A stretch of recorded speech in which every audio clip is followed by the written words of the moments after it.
to be fair. Jump scare. Jump scare. Jump scare. Jump scare. Jump scare. Jump scare. You have to be louder. Jump Jump scare. Jump scare. Jump scare. Jump scare. Jump scare. Boom. Hello everybody. Welcome. It is Friday. Oh, Rebecca Black vibes. Today is a Sprints and Shoptalk. Today we're talking about eyeballs. People voted in the Discord, and we are in fact talking about time management today. But before we get into that one. Sorry. Yeah, apparently. Yeah. Dang. People were like, screw your romance. I don't know what to do with my days. And I'm going to let everybody introduce themselves, say hi to the chat, and then before we kick off into our first sprint, I'm going to read to all of you a passage. What I believe is one of the greatest reads of all time, literally, like in terms of one character reading another for filth. But a read, but is also a definitive statement on time management from world-renowned author Charlotte Bronte. So prepare yourselves for that. Devesha, how are you today, my dear? And what will you be working on while we sprint? Because it is Sprints and Shoptalk, and we will be sprinting. I am doing okay. On a scale of 1 to 10, I give today a 7.85. You know, it's got the potential to be great, but it's also got the potential to be mid. Okay, but not bad. Today, I'm going to be working on. I've got a silly little, not silly. It's actually kind of emotionally deep, but a little road trip romance, and I'm gonna work on that today. Oh, lovely. Also, can we see the nails? Can we get some commercial nails that you painted? Oh, I'm like really bad at this. Hold on. Oh my Love gosh, the color scheme. is that the Magnetic Attraction collection? No, this is what's this? Oh, Moonlit Rodeo. Nice. And this one is Sparkling Spurs. Lovely. And this one's Wanderlust, but like with a shimmery top thingy. And can I ask what the inspiration was for the Skittle? I just pulled them out together and I was like, oh, that looks pretty in the bottle.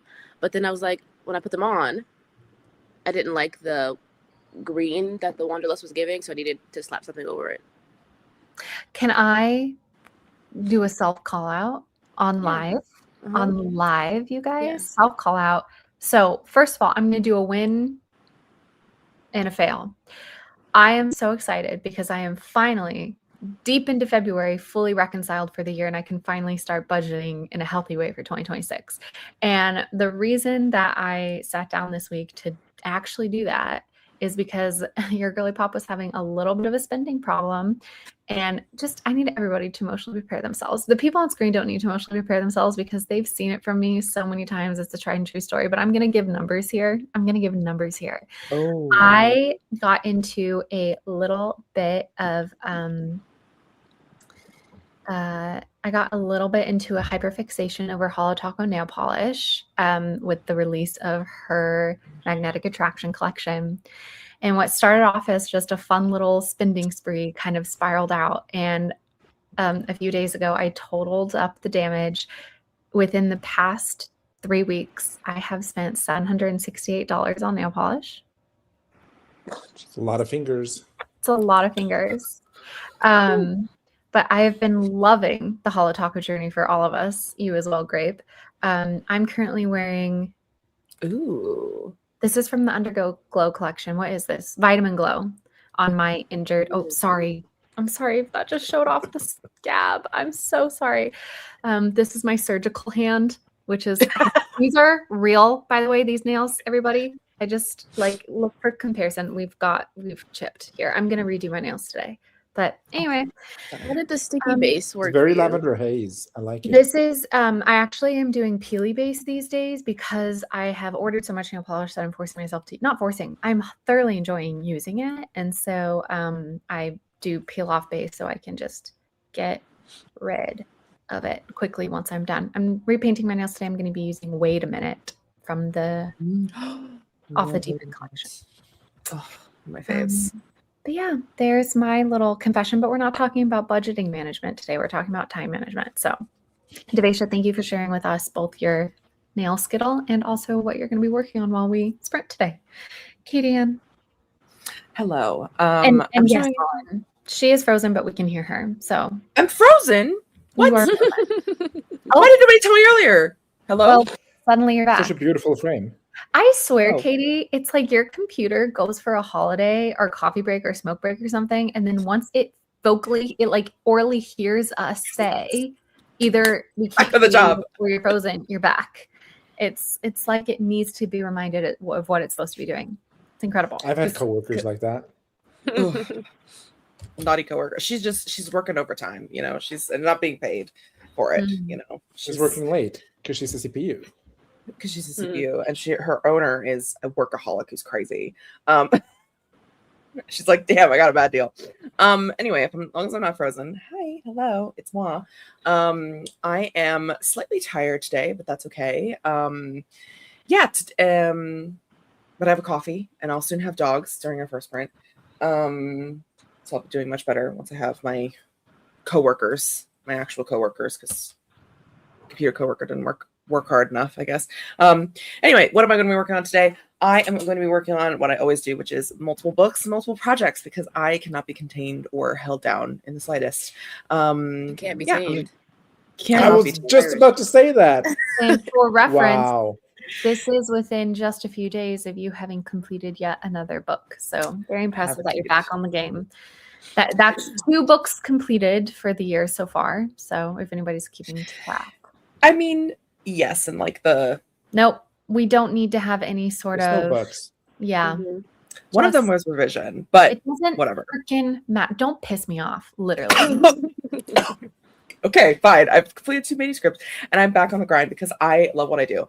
And I'm grateful that I get to do it. So today I'm going to exactly. And I love that I have so many projects that I get to work on and I can work on.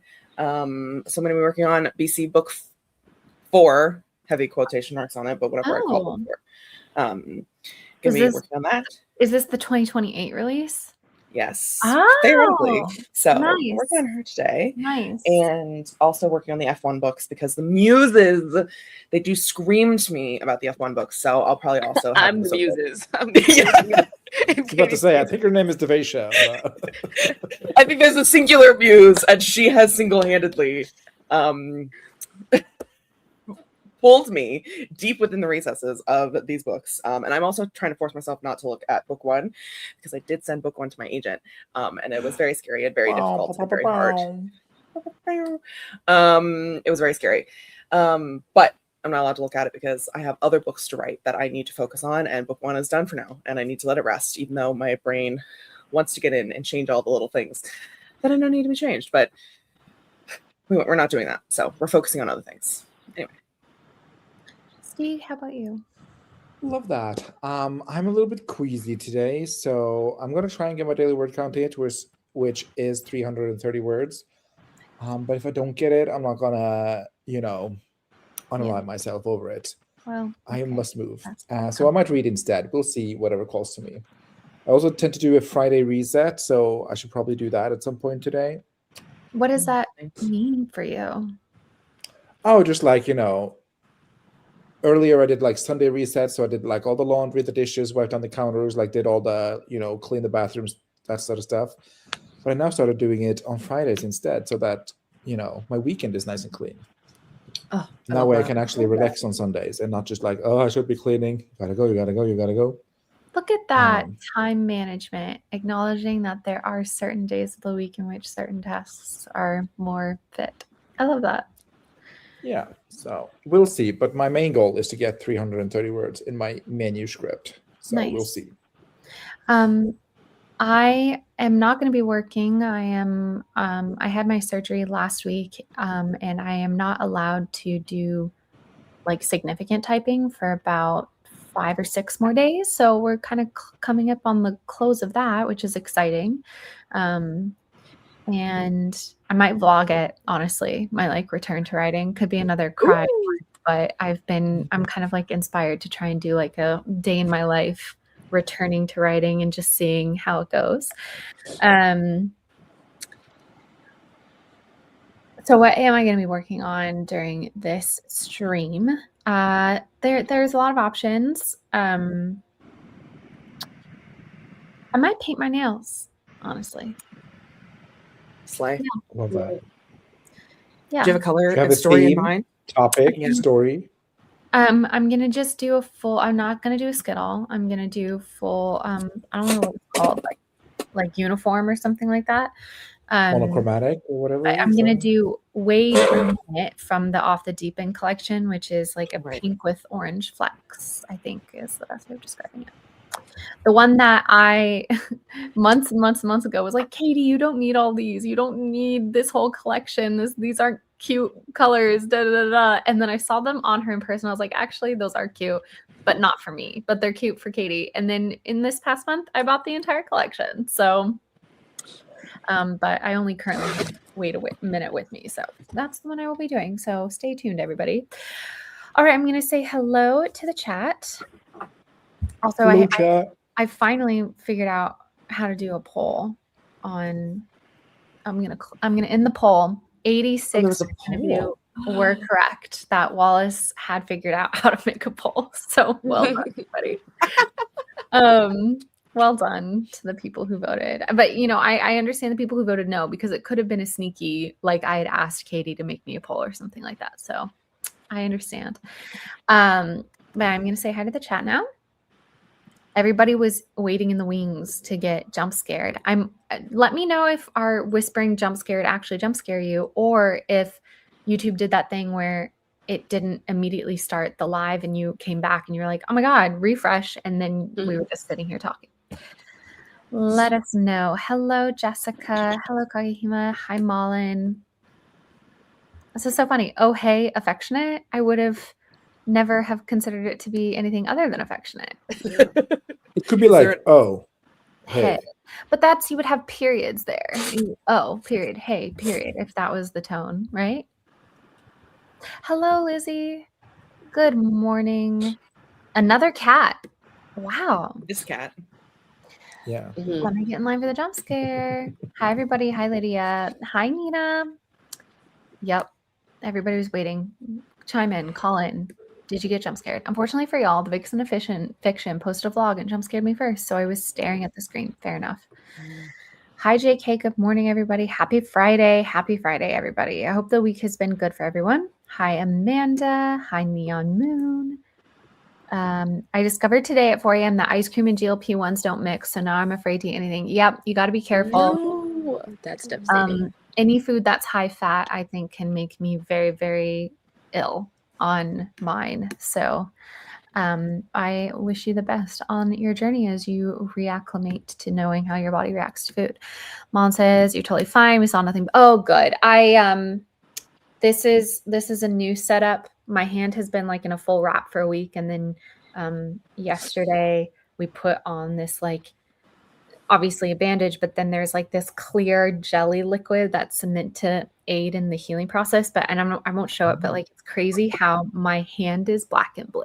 Like, not just. Tell me later. I want to see too. Okay. Well, everyone, turn off your screen. Yeah, everybody look away. Everybody get out of here. Can you see my? Oh. Oh. Look at that. Whoa. Yeah. Wow. Crazy. And y'all don't even want to see what's. I mean, Stig's gonna be like, I want to see what's underneath the band. I also want to see also what's wanna underneath. see. What do you mean? I look like Frankenstein, and you know what? That's okay. That's okay. I'll do Although, a oh my wound gosh, assessment later. It's fine. I'm pretty sure I ripped a stitch because I was going on a campus tour of a university with my father. Because, guys, I'm going back to college. No, I'm just kidding. We were doing it was like a philanthropy thing, and we were getting back into the car after the visit, and my dad's car door kind of just swings closed on its own. So I'm getting into the passenger side, and it was swinging closed, and just out of habit, I just stuck my hand out, and it smashed, and then I felt this like rip. It was awful. It hurt so bad.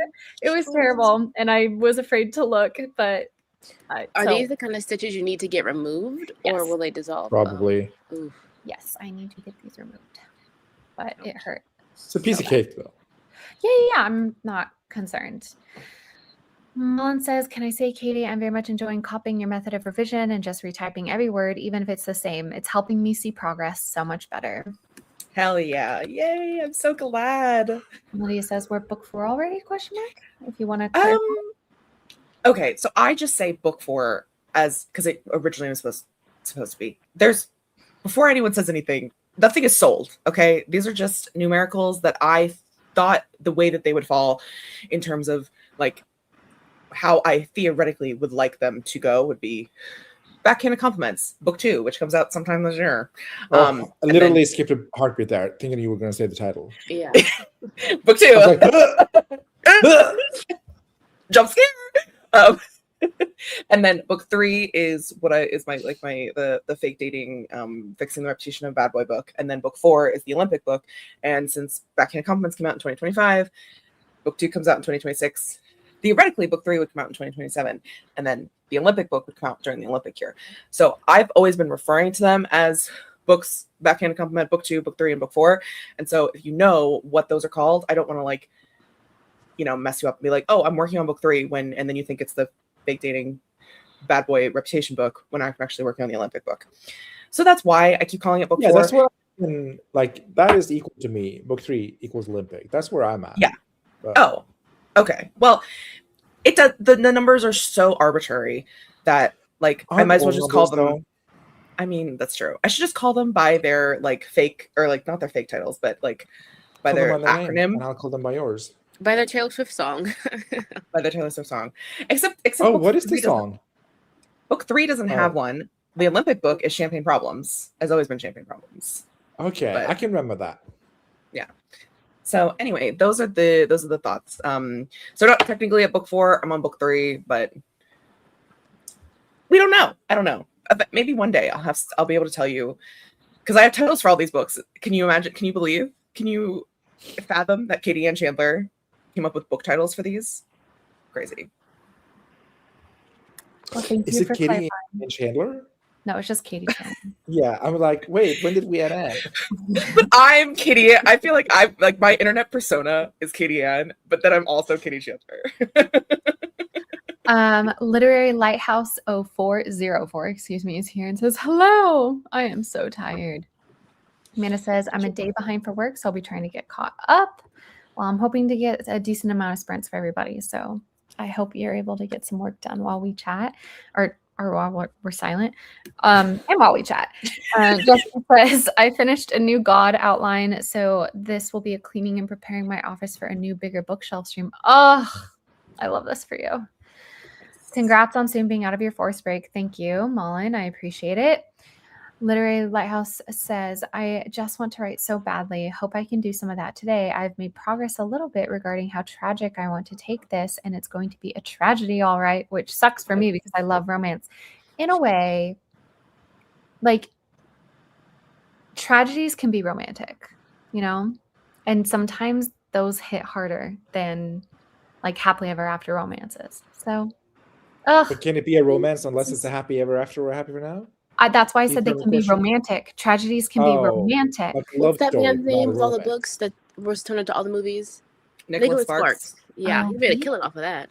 Mm-hmm. Also, look at the popularity of Wuthering Heights right now. A tragedy. Oh, God.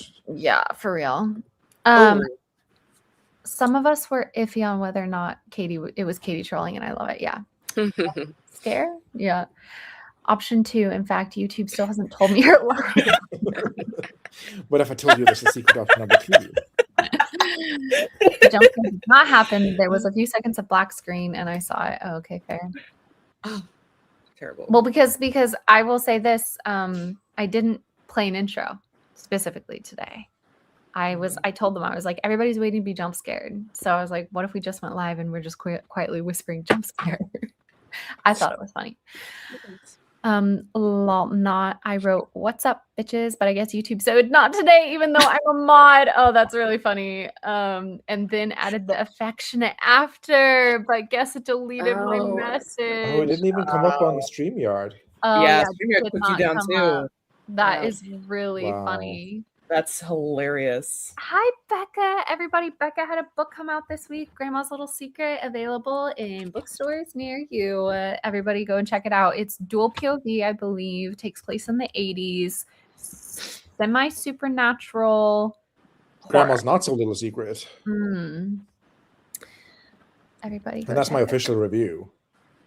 Oh, That sounds Fictionally so based on a awesome. true story. Yeah, exactly. Mhm. On Becca's personal family history, which is incredible. Oh my, that is a gnarly bruise. Oh, I guess it is. I hope you feel better. Yeah. Alfie. Oh wow, you are. I thought that said booked and bushy. It's Katie, booked and bushy.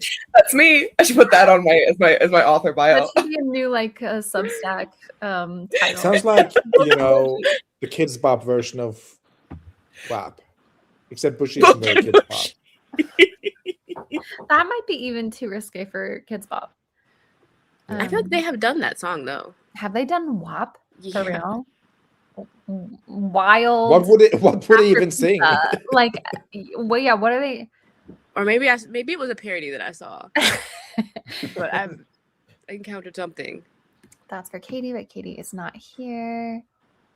Would this be considered a humble brag, as they say? I don't know what I said, but I often do humble brag Literary Lighthouse. So I'm just It gonna literally is wings and pizza. say wings and pizza. Oh my. Yeah. Gonna be Oh, but working it's on a the parody though, not an official Kids Oh. Bop. Okay. Gonna be working on the prequel, but that's probably after lunch because I'm getting hungry. Fair enough. Finally adjust my schedule to make the stream. Yay, Kat, welcome. I'm listening to Sunbringer this morning and really struggling to stay awake while I work on paperwork. Wake up! They're inspired by Orpheus. and Eurydice. Yeah. Oh. That is a tragedy, but also romantic. I keep listening to the soundtrack and I can't get it out of my head. Oh, of Hades Town? Yeah. Fair enough. Congrats on the release, Becca. Yes, absolutely. Congratulations, everybody. I sent my first query letter. I sent my first query letter for my baby board book. That's so exciting, Amanda. I hope that goes well. Amanda, you're gonna have to kind of give us what the that querying process is like for infant literature, because that's so niche and interesting. Also, I love baby books. Literary Lighthouse 04 says, honestly, the fact he can see the future in some capacity and yet can't see her in any of his visions. So all he can do to not forget her is look back.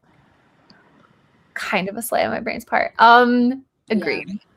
A full sleigh, even. In fact, yeah. A sleigh surf, sleigh sack. That is shoot. I'm butchering the joke even in my own head. That's premeditated manslaughter. That's that's really good. Fatality. All right, everybody. So before we get into the first sprint, which by the way, let's do a poll for sprint. Wow, she is really Wow. stepping up her. You know why? Because I have literally been watching every single Simply Not Logical live stream announcement release of all of her polishes, and the number of polls that she does to me is inspiring. And I'm like, I need to start doing more polls. I literally wrote, what size poll do people want? How about what? I want 17. Really a big one. I don't even know what the average height of a Polish person is, so I don't think I could provide. I'm gonna guess 186 for a man. Centimeters? Inches, obviously. Wow. Most people are tall. According to AI, which, Boo. boo. Hold on. Let me look at Wikipedia. Average human height by country. All right. All right, everybody. I'm going to have that poll going because before we start our sprint, I'm going to read 183. Sorry. 183. You're close. 178.7. 178? 178.7, yeah. Is that short? Centimeters? Yeah. That's what you said. You said 180. You're close. Yeah, that's only a few centimeters off. 183. That's just a couple inches. I don't know. That feels like short to me. Wow, way to be rude to the Polish people. Oh, I wonder what it is in Norway. Oh, that is true. Stig is the Viking blood descendant. Like, just they're taller, so that's fair. I mean, I feel like we're the same as Poland. No. Well, why do you? Well, oh, that's so funny. There's 2 entries for Norway. One of which is measured, and one of which is self-reported. However, Norway men get a better pass because their self-reported is 179.7, which is for all of us Americans 5 feet 10 inches, and then measured is 179.9. So only 0.2 centimeters off the measured to self-reported. So wow, an honest man. An honest man in Norway. Yeah. Anyways, it's not me, but also you are way higher than average height of man. Okay, friends, loving this bit, but I am gonna move us forward so that way we can get into the sprint. But I thought we were waiting for the poll to run. I was just waiting because I have a thing I'm gonna read. I have. That's right. I have the Charlotte. She has Bronte, a proclamation. I have the Charlotte Bronte time management read to read. All right, so I want to give people a little context if you haven't read Jane Eyre.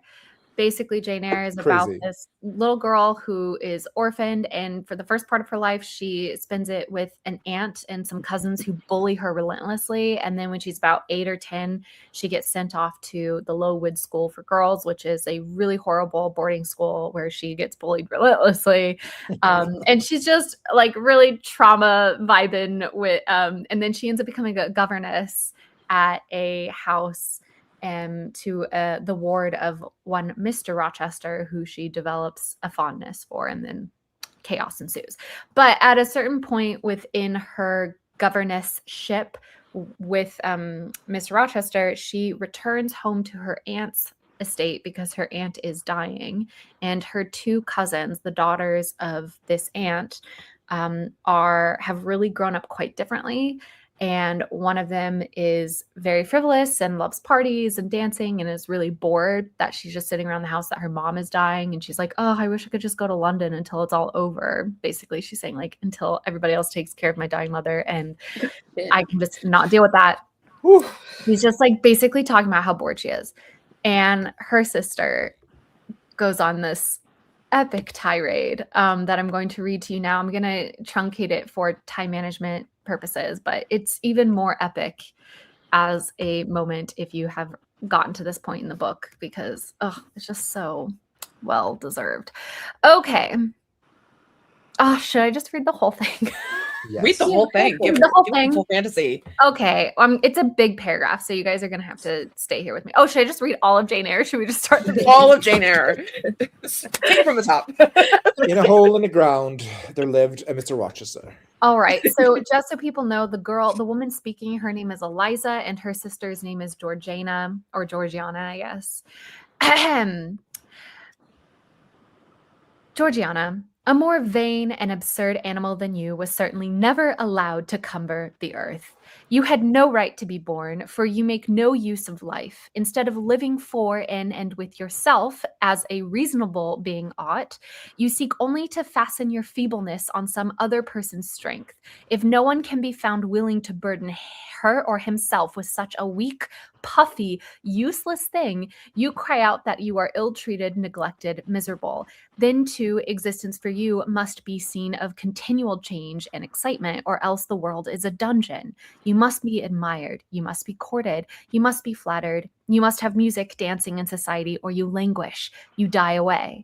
This is where her advice comes in. Have you no sense to devise a system which will make you independent of all efforts and all wills but your own? Take one day, share it into sections, to each section apportion its task. Leave no stray unemployed quarters of an hour, 10 minutes, 5 minutes. Include all.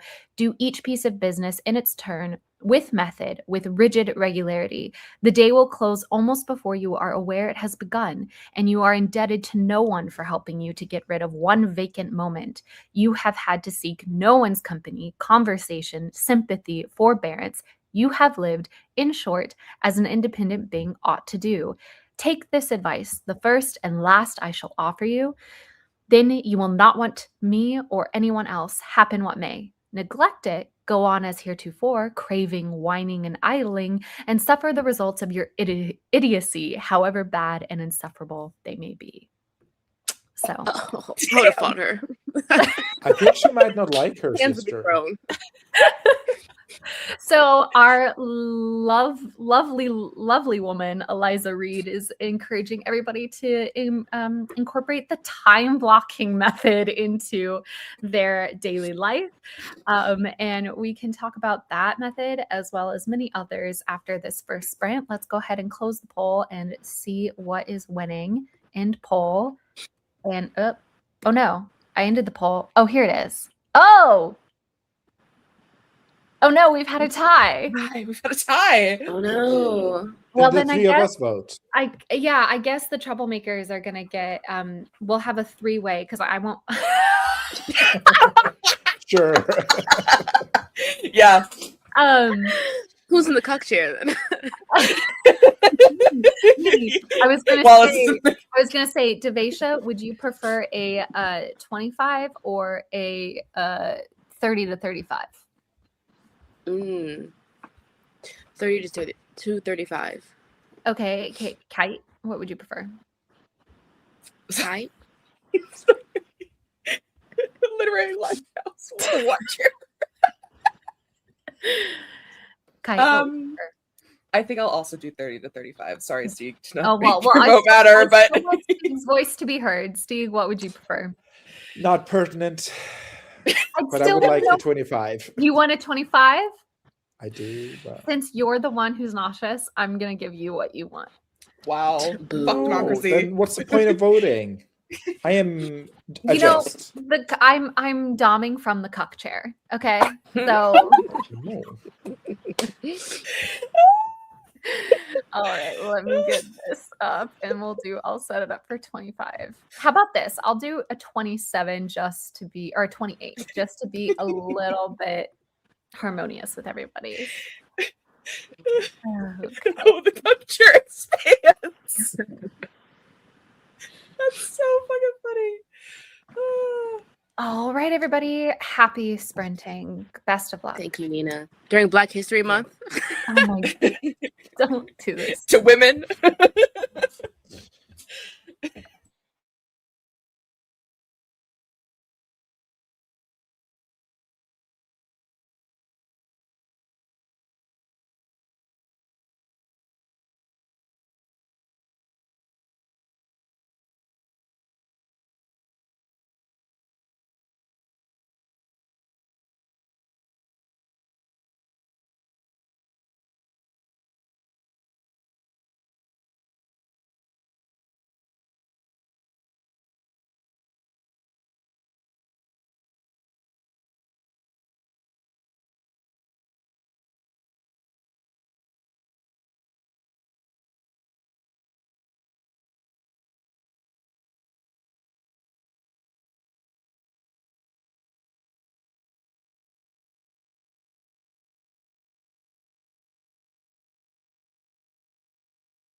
Okay, I'm not sure why the sound. Oh, I do know why the sound didn't play because I have us in another tab and I have YouTube muted because I have the stream going in another tab. So let me fix that really quickly. It did play for me. I heard the sound.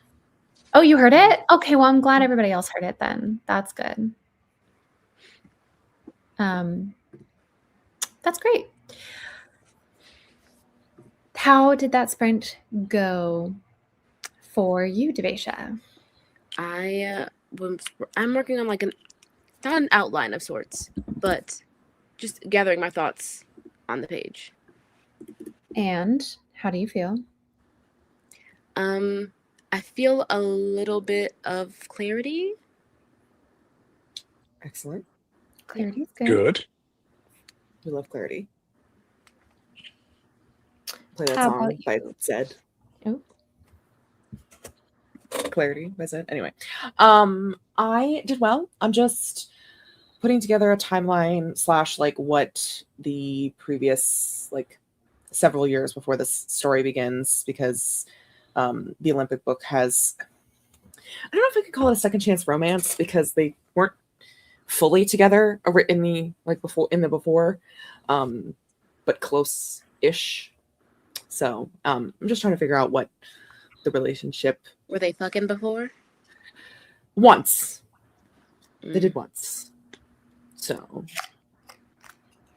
I don't know. We'll see. But I'm just trying to put together the, when did they meet? What was their friendship like? Here's this thing, and then how did it change, and all these things. So that's what I'm working on. Nice. That sounds like it was illuminating as a session. 'Twas very productive. Good. I'm glad to hear it. Stieg, how did you do? I did some writing. I had an idea for like some world building, just like a throwaway line that I wanted to add in Act 1. So I went back and did that 2 times, like 2 places. And then I continued on the current scene I am at. So altogether, 32 words. Okay, so 10% of the way done for the day. You just got to do that 9 more times. Can do it. Also, Easy. I got a reminder, Grape, cancel your audiobook subscription. Oh, thank you so much. Slay. Nice. And I took off the Vitamin Glow nail polish. And also, Katie, I misspoke. I'm not putting on Wait a Minute. I'm putting on What a Catch, which is what a catch. Yeah. This one. Love her. So I put on my, look at how yellow my nails are from all of this like painting. That's That one of my favorite Fall Out Boy songs. Also, the length Iconic. is so obscene. I love it. But I put on my base coat as well. And that's what I did for almost half an hour. Lovely. Because it takes a long time to, even with a peely base, it took a long time to then go in with a nail polish remover pad and like slowly manipulate to get everything off because I'm a little underhanded, if you will. Oh. I feel like I have 1.5 at the moment. Okay. It's better. Okay. More than some people got. It's so true. So, Literary Lighthouse got 424 words. Oh, this is such a good scene. Literary Lighthouse, I'm vibing with your vibing. Nina says, I tried to fix my playlist for my project so the songs are all in the right order, but I messed up somewhere. Oh, I get that. Got 444 words in my Bigfoot story, a very satisfying word count. It is indeed. Bigfoot. Lighthouse is digging into the meat of the girl's grief and perhaps an opportunity is being ripped away from her and she is seething. I love a seething woman. Oh, Becca worked on her website and updated some things on YouTube. Also, profile pic update? How stunning. So, did you see that Hudson was with her and did a ton of photography? So I cool. did. I just saw that and I was like, oh, it looks so good. It does. Is this a Hudson McCarthy original? It looks like a Hudson. Yes. Amanda made it through a page of this ad and set the rest of the ad up so it will be faster to finish, hoping to be done within the hour. Yeah, Amanda, we got you, girl. Jod said, I'm not going to read that out loud. I don't know what you guys were doing in Chillicothe, but Goodness. We watched Heated Rivalry together. Did you?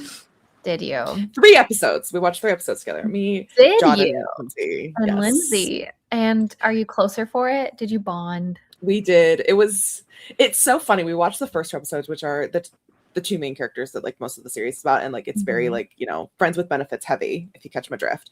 And then the 3rd episode switches to a different hockey player to like, because like the stories intertwine in ways that matter. So you have to see like his story.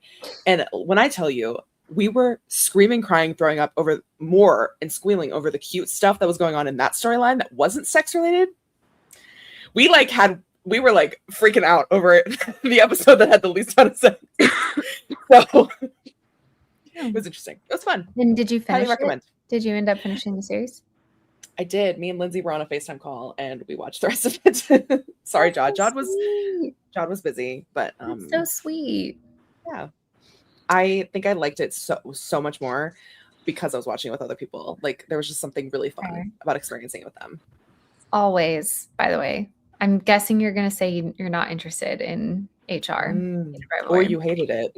Or maybe hated it.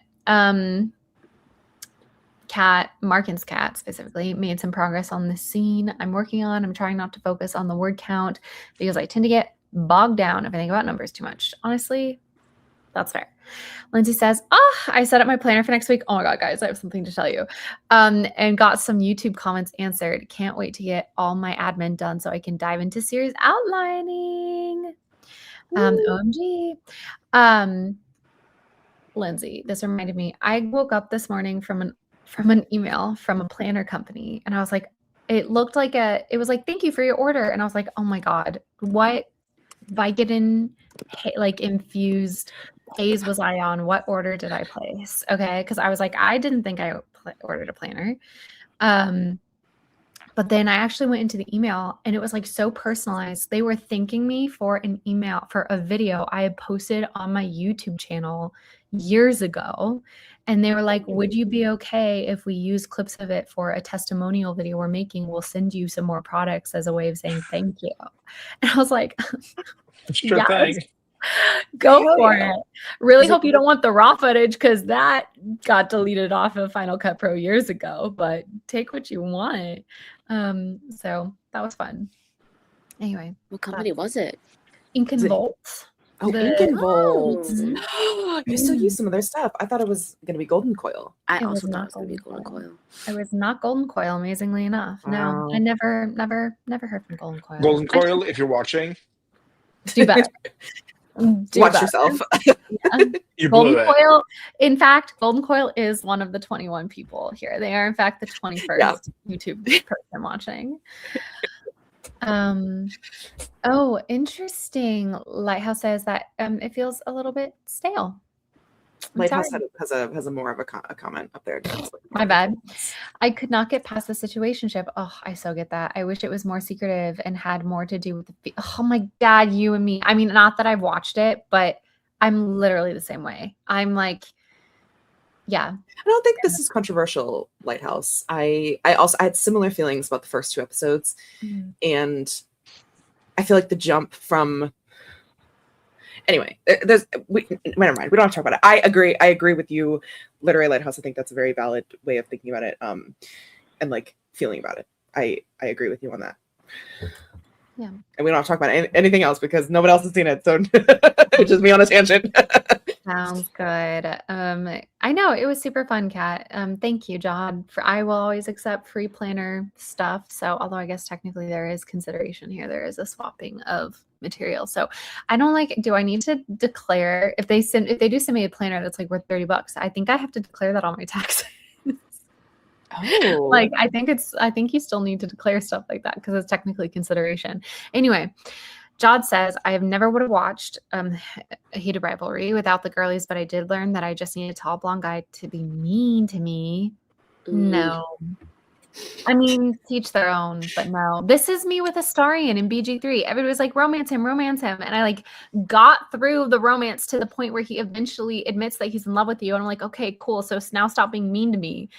And he was still mean. He's still mean after he admits he's in love with you. And I'm just like, no, I end the game here. Start over. Go back to Gale. Do somebody else. Halson. Anybody who's like a little healthier. Good God. Anyway, I just don't like when people are mean. Don't be mean to me. I don't feel safe. Anyway.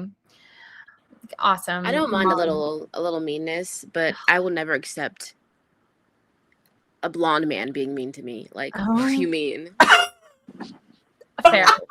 But what about a blonde woman? Even worse. Fair enough.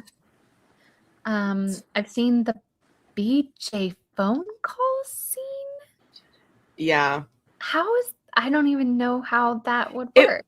It was not. We don't need to go. I'm not getting into it. I'm just saying I did not personally like that scene. I was not a fan of that. But also, like, if that's what they're into, that's what they're into. Like, if that makes sense, like, it kind of makes sense for the characters, but also at the same time, like, there's like very, like, I enjoyed the show ultimately, but I'm like with Lindsay. I gave it like 3.5, 5 stars. Like, it was fun. I enjoyed watching it. I'll watch season 2 because I think they're making a season 2, but I don't feel a need to watch it again.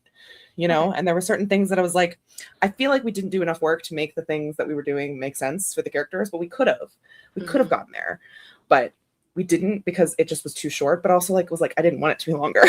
Yeah.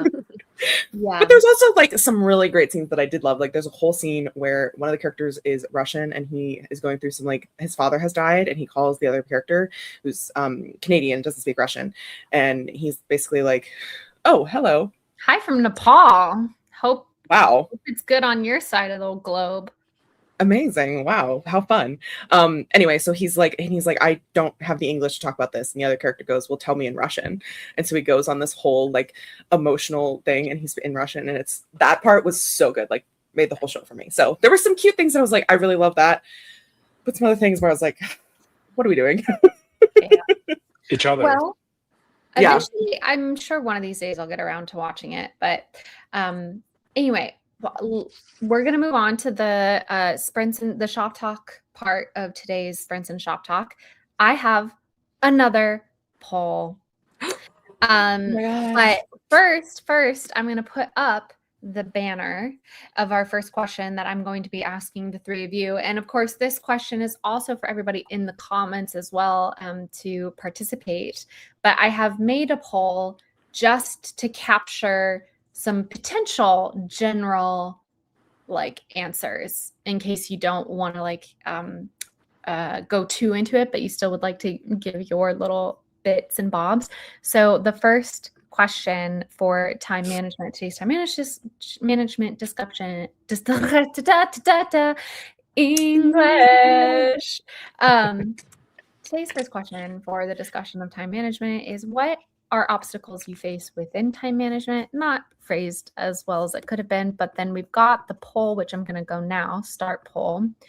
And the poll has a similar topic, which is, what is the largest obstacle to your writing time? And the options are your IRL job, people, a la Joyce Carol Oates' masterclass, if you know, you know, notifications, social media, etc., and other. I'll explain in a comment. So that's the poll. Everybody in the chat, feel free to answer the poll or explain in a comment. And Devesha, today's kind of like a sprints and shop talk and troubleshooting. So like, let's talk about obstacles you're facing, and as a group collective, we can troubleshoot if you are open to troubleshooting. If you just want to say your piece and then move on. Sorry if you guys hear noises. Little Kay is on a chair and she's digging into it. Oh, wait, little Kay Cam. I miss her. Okay, spinning around. Who's here? Little Kiki. Hey, girl. Hi, everybody. Hey. It's like, that's just a black chair, It's but been that so is. long. Hi. Oh, are you coming to say hi to everybody? Hi, a little tail wagging. Hi, honey. Oh, she wants a treat. Okay, get up, and I'll give you a treat. Up. Come and say hi to everybody. Obstacles I face within time management. It's a two-handed situation. Double The first fisted. hand, and then the second hand. No. On the first hand, one obstacle is like the erectile dysfunction, like getting into a task. Sure. And the other hand is being too into a task and not being able to move on to the next task. Those are my biggest obstacles, I think. And what are some tasks, that you struggle to get into, and then tasks that often pull you away? Ooh. Sorry. Oh, I ripped it. Tasks I struggle to get into. Like literally every single task to ever have tasks is hard to get into. I mean, that's not true. Like, for example, you always show up to the stream almost like, I'm always late. No. First of all, not true. And secondly, Okay, I was on time today.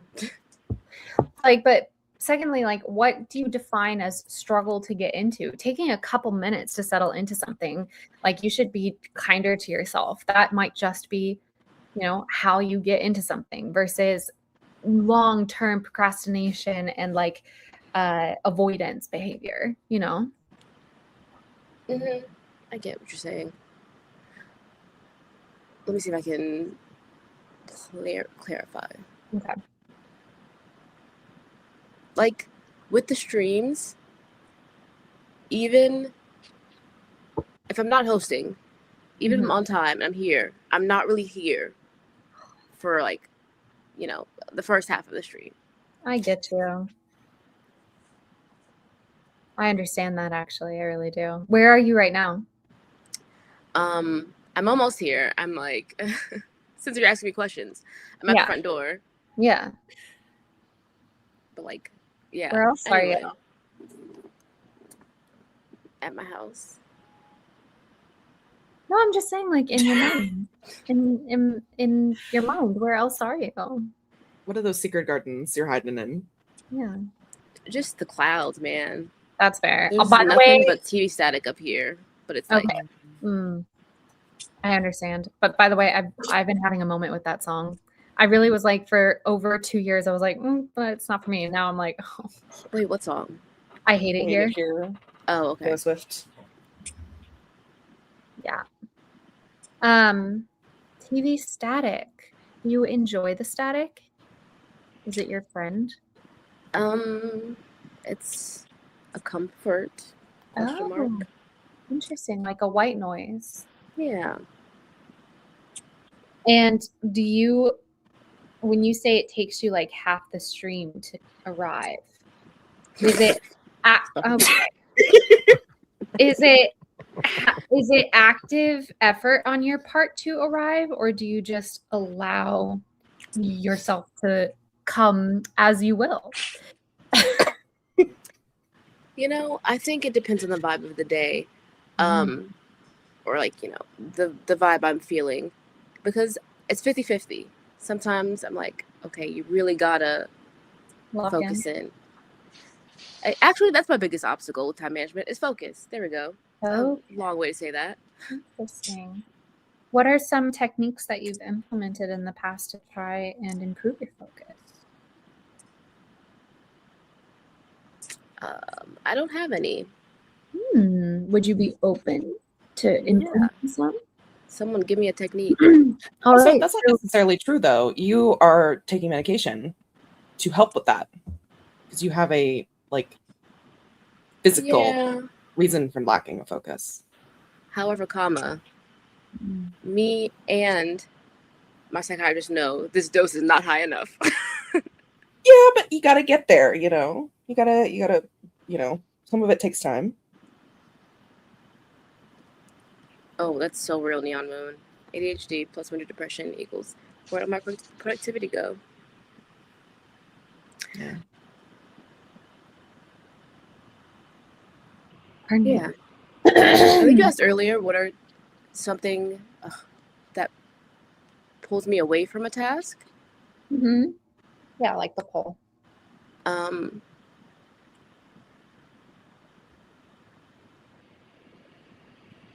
Being tired of doing the thing, Yeah, that was one I was struggling when I was making that poll, because that's why I just left an other place for people to expand more, because one of the things I really wanted to say was mental health and physical health, that, and just being tired. And and also, yeah, like being bored of the task itself, but also just in general, energy level, either physically or mentally, I think can be such a huge factor in time management that Miss Eliza Reed did not factor for. Like she's, out here on her high horse being like, every 5-minute block of the day needs to be chunked out and assigned a task. What if I've got the SADs? Okay. Exactly. And like I'm supposed to be brushing my teeth right now, but literally could not give a single flying F to do that, in fact. But I will say, I do think having like that sort of rigid structure, if it's so rigid and sacred, that sometimes that can be enough just for like, okay, for example, right? Time management for me is often best supported by external accountability. When I make my videos, my daily videos for my 75-day challenge, even on migraine days, even on terrible days, the rigid structure of that keeps me in line, keeps me in place. Whereas without that external accountability and the loss of that rigid structure, it just becomes, it's almost like having a DOM when you have rigid structure, It's like, I don't want to do this thing, but the rigid structure says I must. And so I will. But when you don't have the rigid structure, the answer is, I don't want to do this thing. And so I won't do it, So maybe you need to get a DOM, Devisha. Have you thought about that? Maybe you need to get a Dom and mommy. But now that you've presented this to me, I will consider it. Yeah. Anyway, that's my little troubleshooting advice for you, is get into kink. She says as she socially puts on. I think I find your Dom. No, Could never. Wallace is no Wallace way. never handled me. I'm sorry. no. And I would never volunteer it. Oh my goodness. And like, you've done the whole ritual thing, time management thing, like, setting a timer, all that, or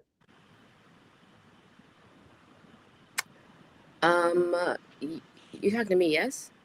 yes. Yes, I'm never attached to my devices, so like, if the timer is not physically on me, it bears no weight.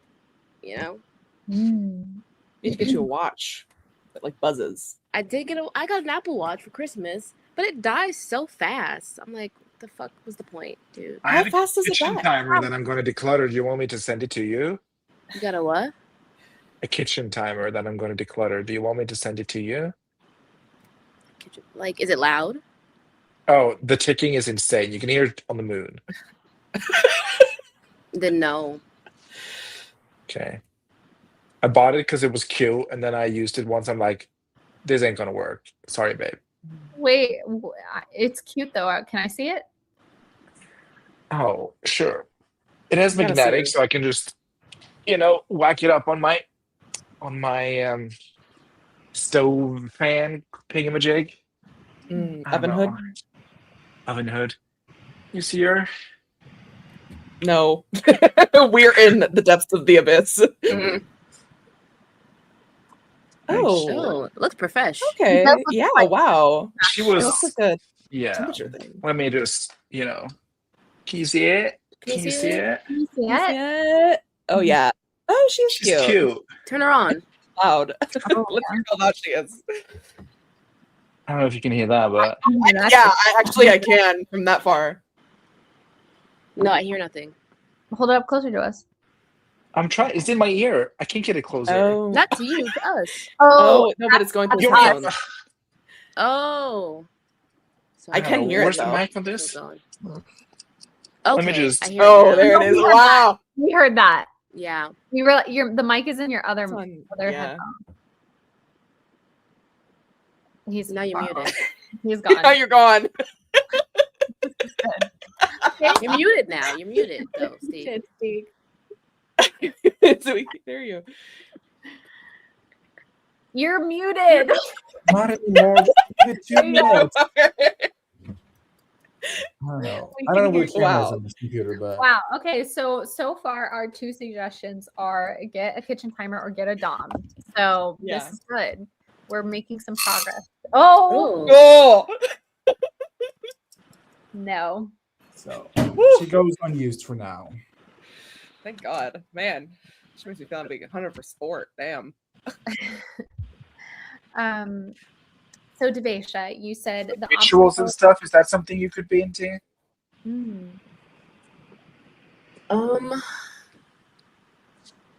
yes. Here's my thing though, with like rituals and routines. The thing that's the motivator for me with those is the having done them consistently. But then the problem is that I suck at doing things consistently. You know? Why? Just my general everything. So for you, time management can boil down into consistency as an obstacle. Focus and consistency. Yeah. In a way, that's why I'm almost thinking like a challenge for a rigid structure challenge might actually be beneficial to you, but like a short term, maybe not 75 days, but like for 1 week, you try, you're like within the like you have your planning day where you look at your work schedule. Mhm.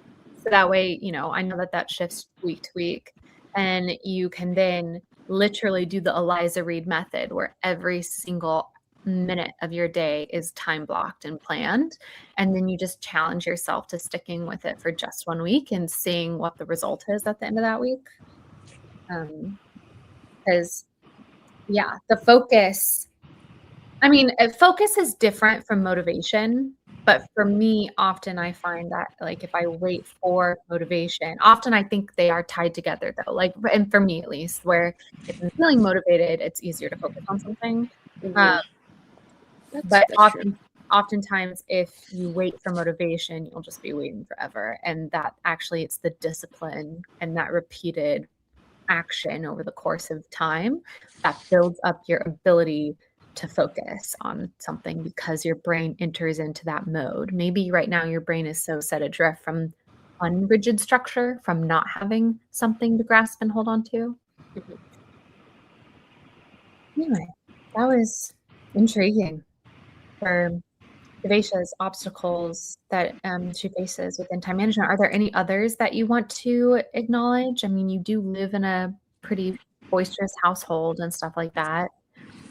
That you find that to be a consistent struggle as well? No. That's fine. Everyone's doing their own thing. And also, you know what is also something that is helpful to clarify is ideals, right? Because if you don't actually know what ideal you are striving for, it can be hard to take action. So in your perfect world, what is your ideal amount of writing to get done within a day? Ooh.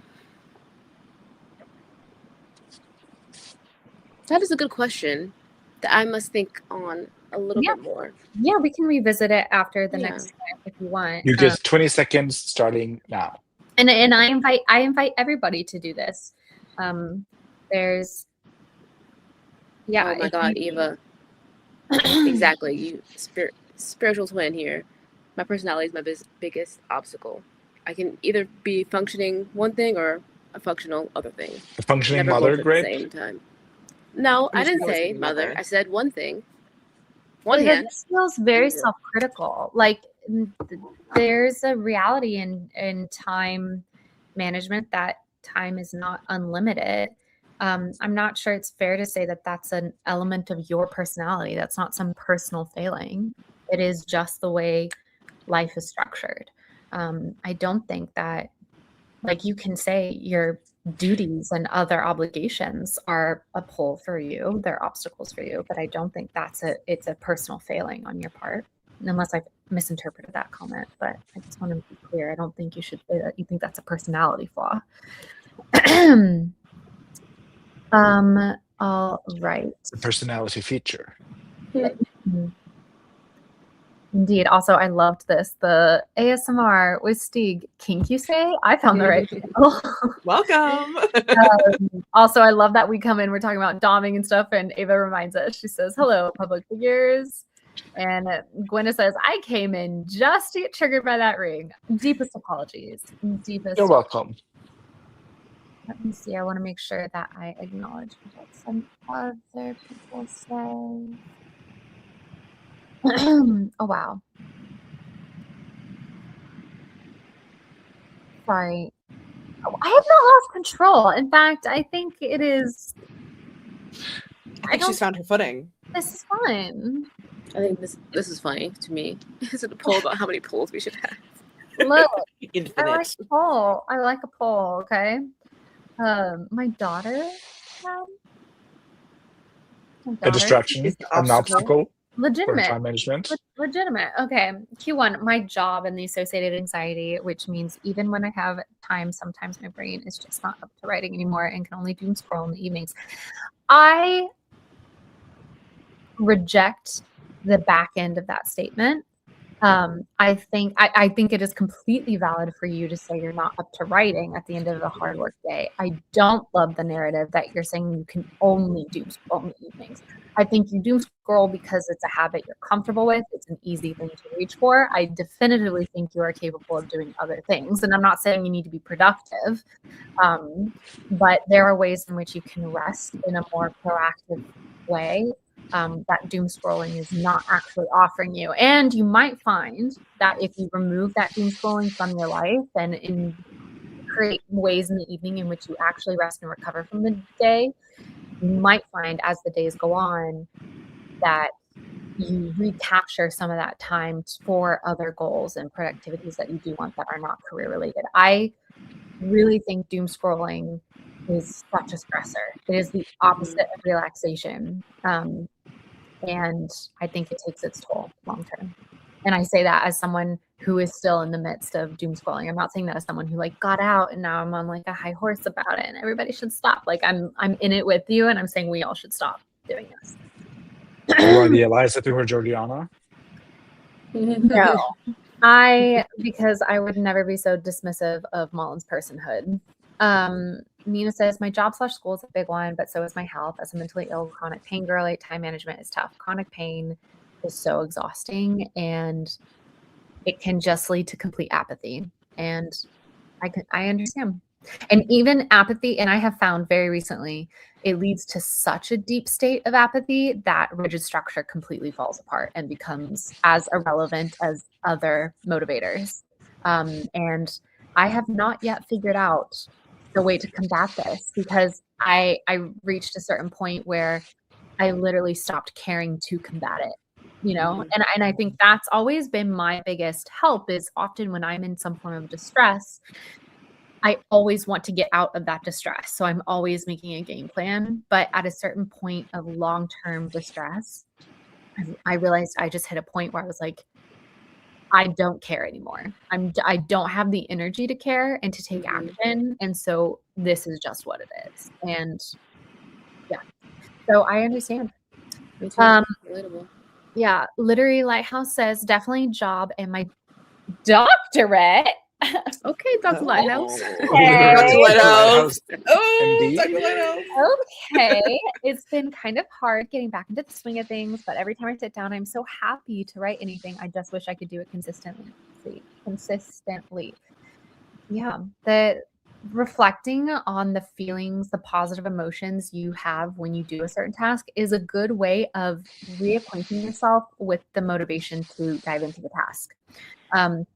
That was something that I was dealing with my therapist, and I talked about this when I was really struggling with the fact that I couldn't write for very much any single day. And so because of that, the task of writing itself became this thing I built up all this anxiety around because I had so much pressure. I was like, I can only write for 25 minutes, so I have to write it perfectly, but I know I'm not going to write it perfectly, and so I just don't want to write and da-da-da.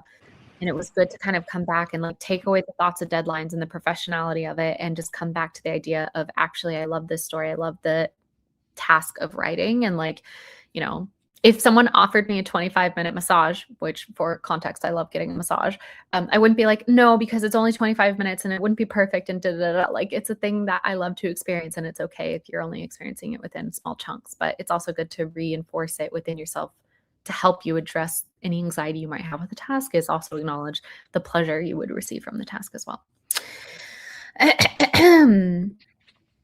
The cat who be writing says, right now, I'd say I'm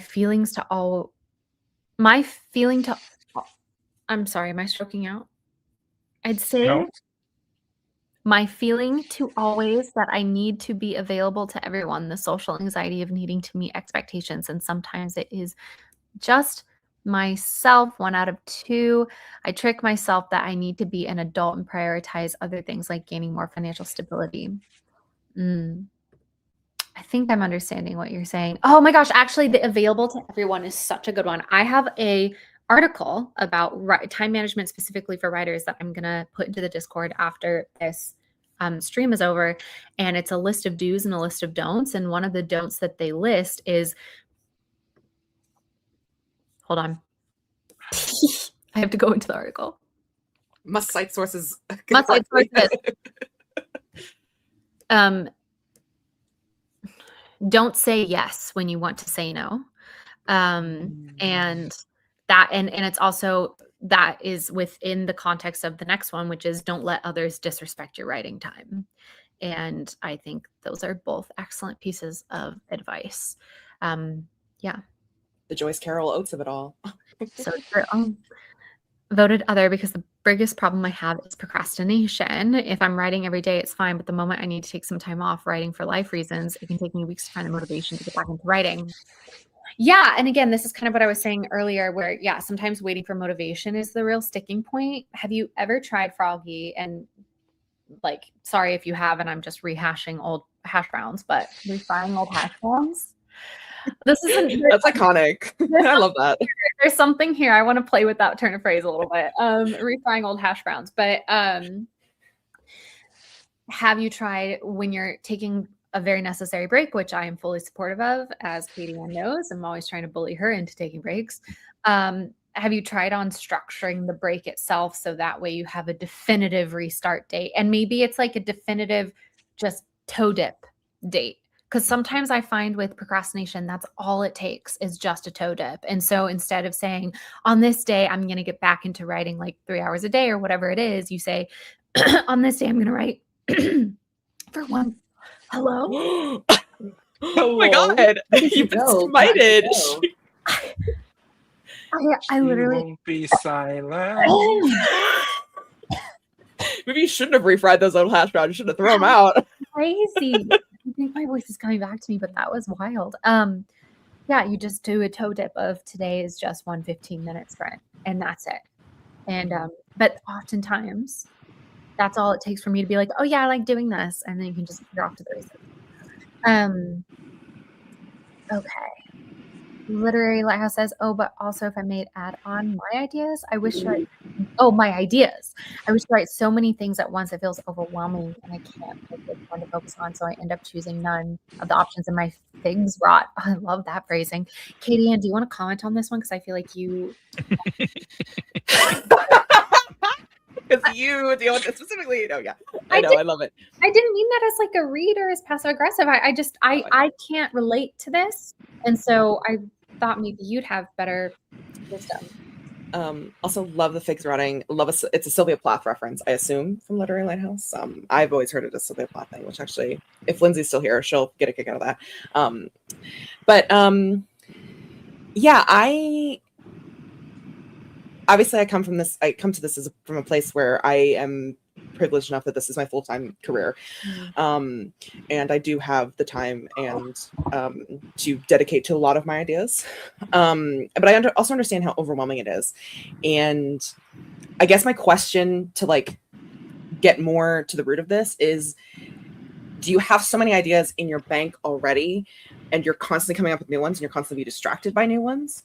Or is it that you want to just jump from thing to thing and like do so many things and you're like, man, I'm jumping from thing to thing and not getting anywhere with any of them? And like, maybe it's a combination of the two.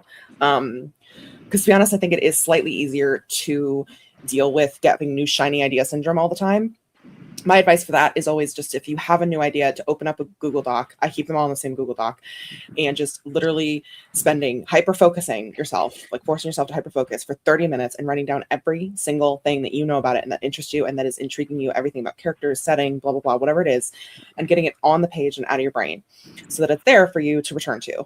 Because oftentimes I find with finding new ideas, they just come to me because I'm interested in them, but they also always usually have a tie back to the thing that I'm currently writing, but they feel better because they're not that thing that I'm currently writing that is imperfect. Because the shiny new idea feels perfect. And if it isn't necessarily that, and it's more that you just have so many things you want to work on and you're constantly just like wanting to rotate, I would implement scheduling out your time, like not just like within like a day slot, but being like, on this day I work on this thing, on this day I work on this thing, on this day like I work on that thing. Tuesdays it's romance, It's Thursdays this. tragedy. Yeah, like yeah, like where you are limiting yourself to, on that day you just work on that project. And I think you'll find that either that project will really like sink into your brain. You're like, oh no, this is the one I want to work on. Or you'll be like, actually, I'm really enjoying working on this, but it needs more time to cook, or stuff like this. And then you'll find, it also depends on what time in the process you are, because sometimes, like, you know, maybe you're drafting something and you're like, man, I've been drafting, and you hate drafting, and you're like, I've just been doing this for forever. I just want to brainstorm something. And it's like, okay to take a break on that and brainstorm something for a day and then going back to it. Let's see what they say. I feel like I'm distracted, not getting anything done. I feel like my ideas are too shallow, so dipping my toes into it is daunting. There we go. And I will say as well, for anyone who struggles with this, is that all the work that you do on any idea, regardless of how far it goes in the process, teaches you something for the next time you try to develop an idea.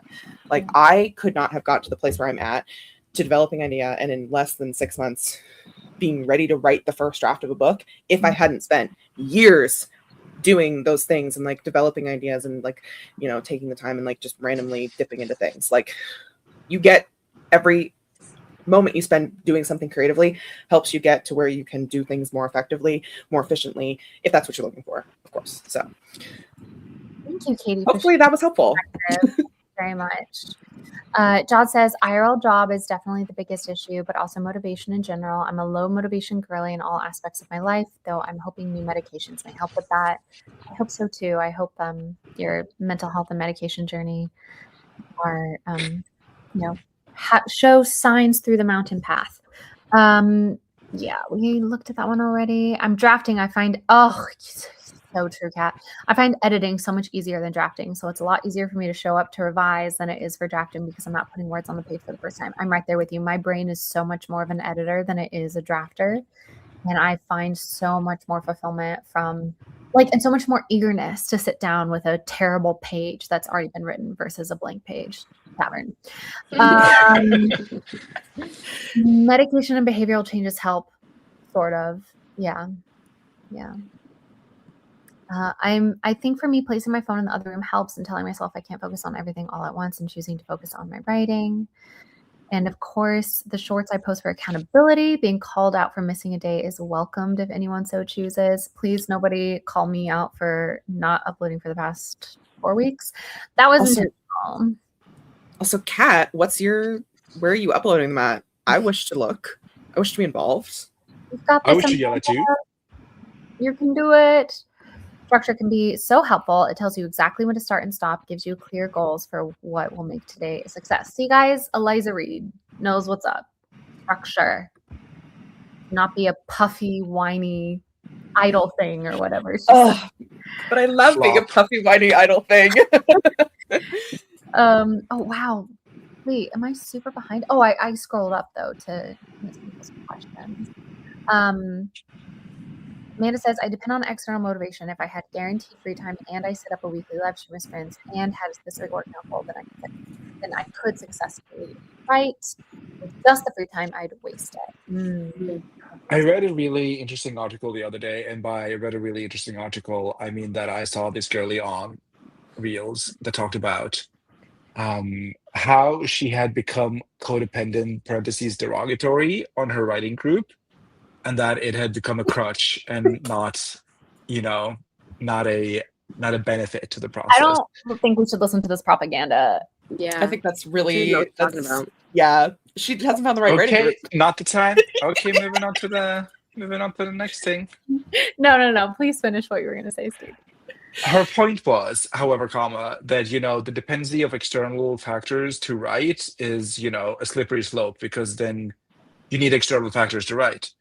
And as you said earlier, Wallace, it's more about discipline than motivation, because if you're waiting for motivation, you might as well just wait for the wind to change, whatever. Yeah. Like, it is so like arbitrary. Yeah. But like showing up every day, like, that builds the habit, and I think that's the sort of key to sustainability, at least. Like, you can write when you're motivated for a weekend, but if you're looking to do this professionally, like Katie, for the rest of her life, like waiting for motivation to write her books professionally, that can be Yeah. dangerous. Absolutely.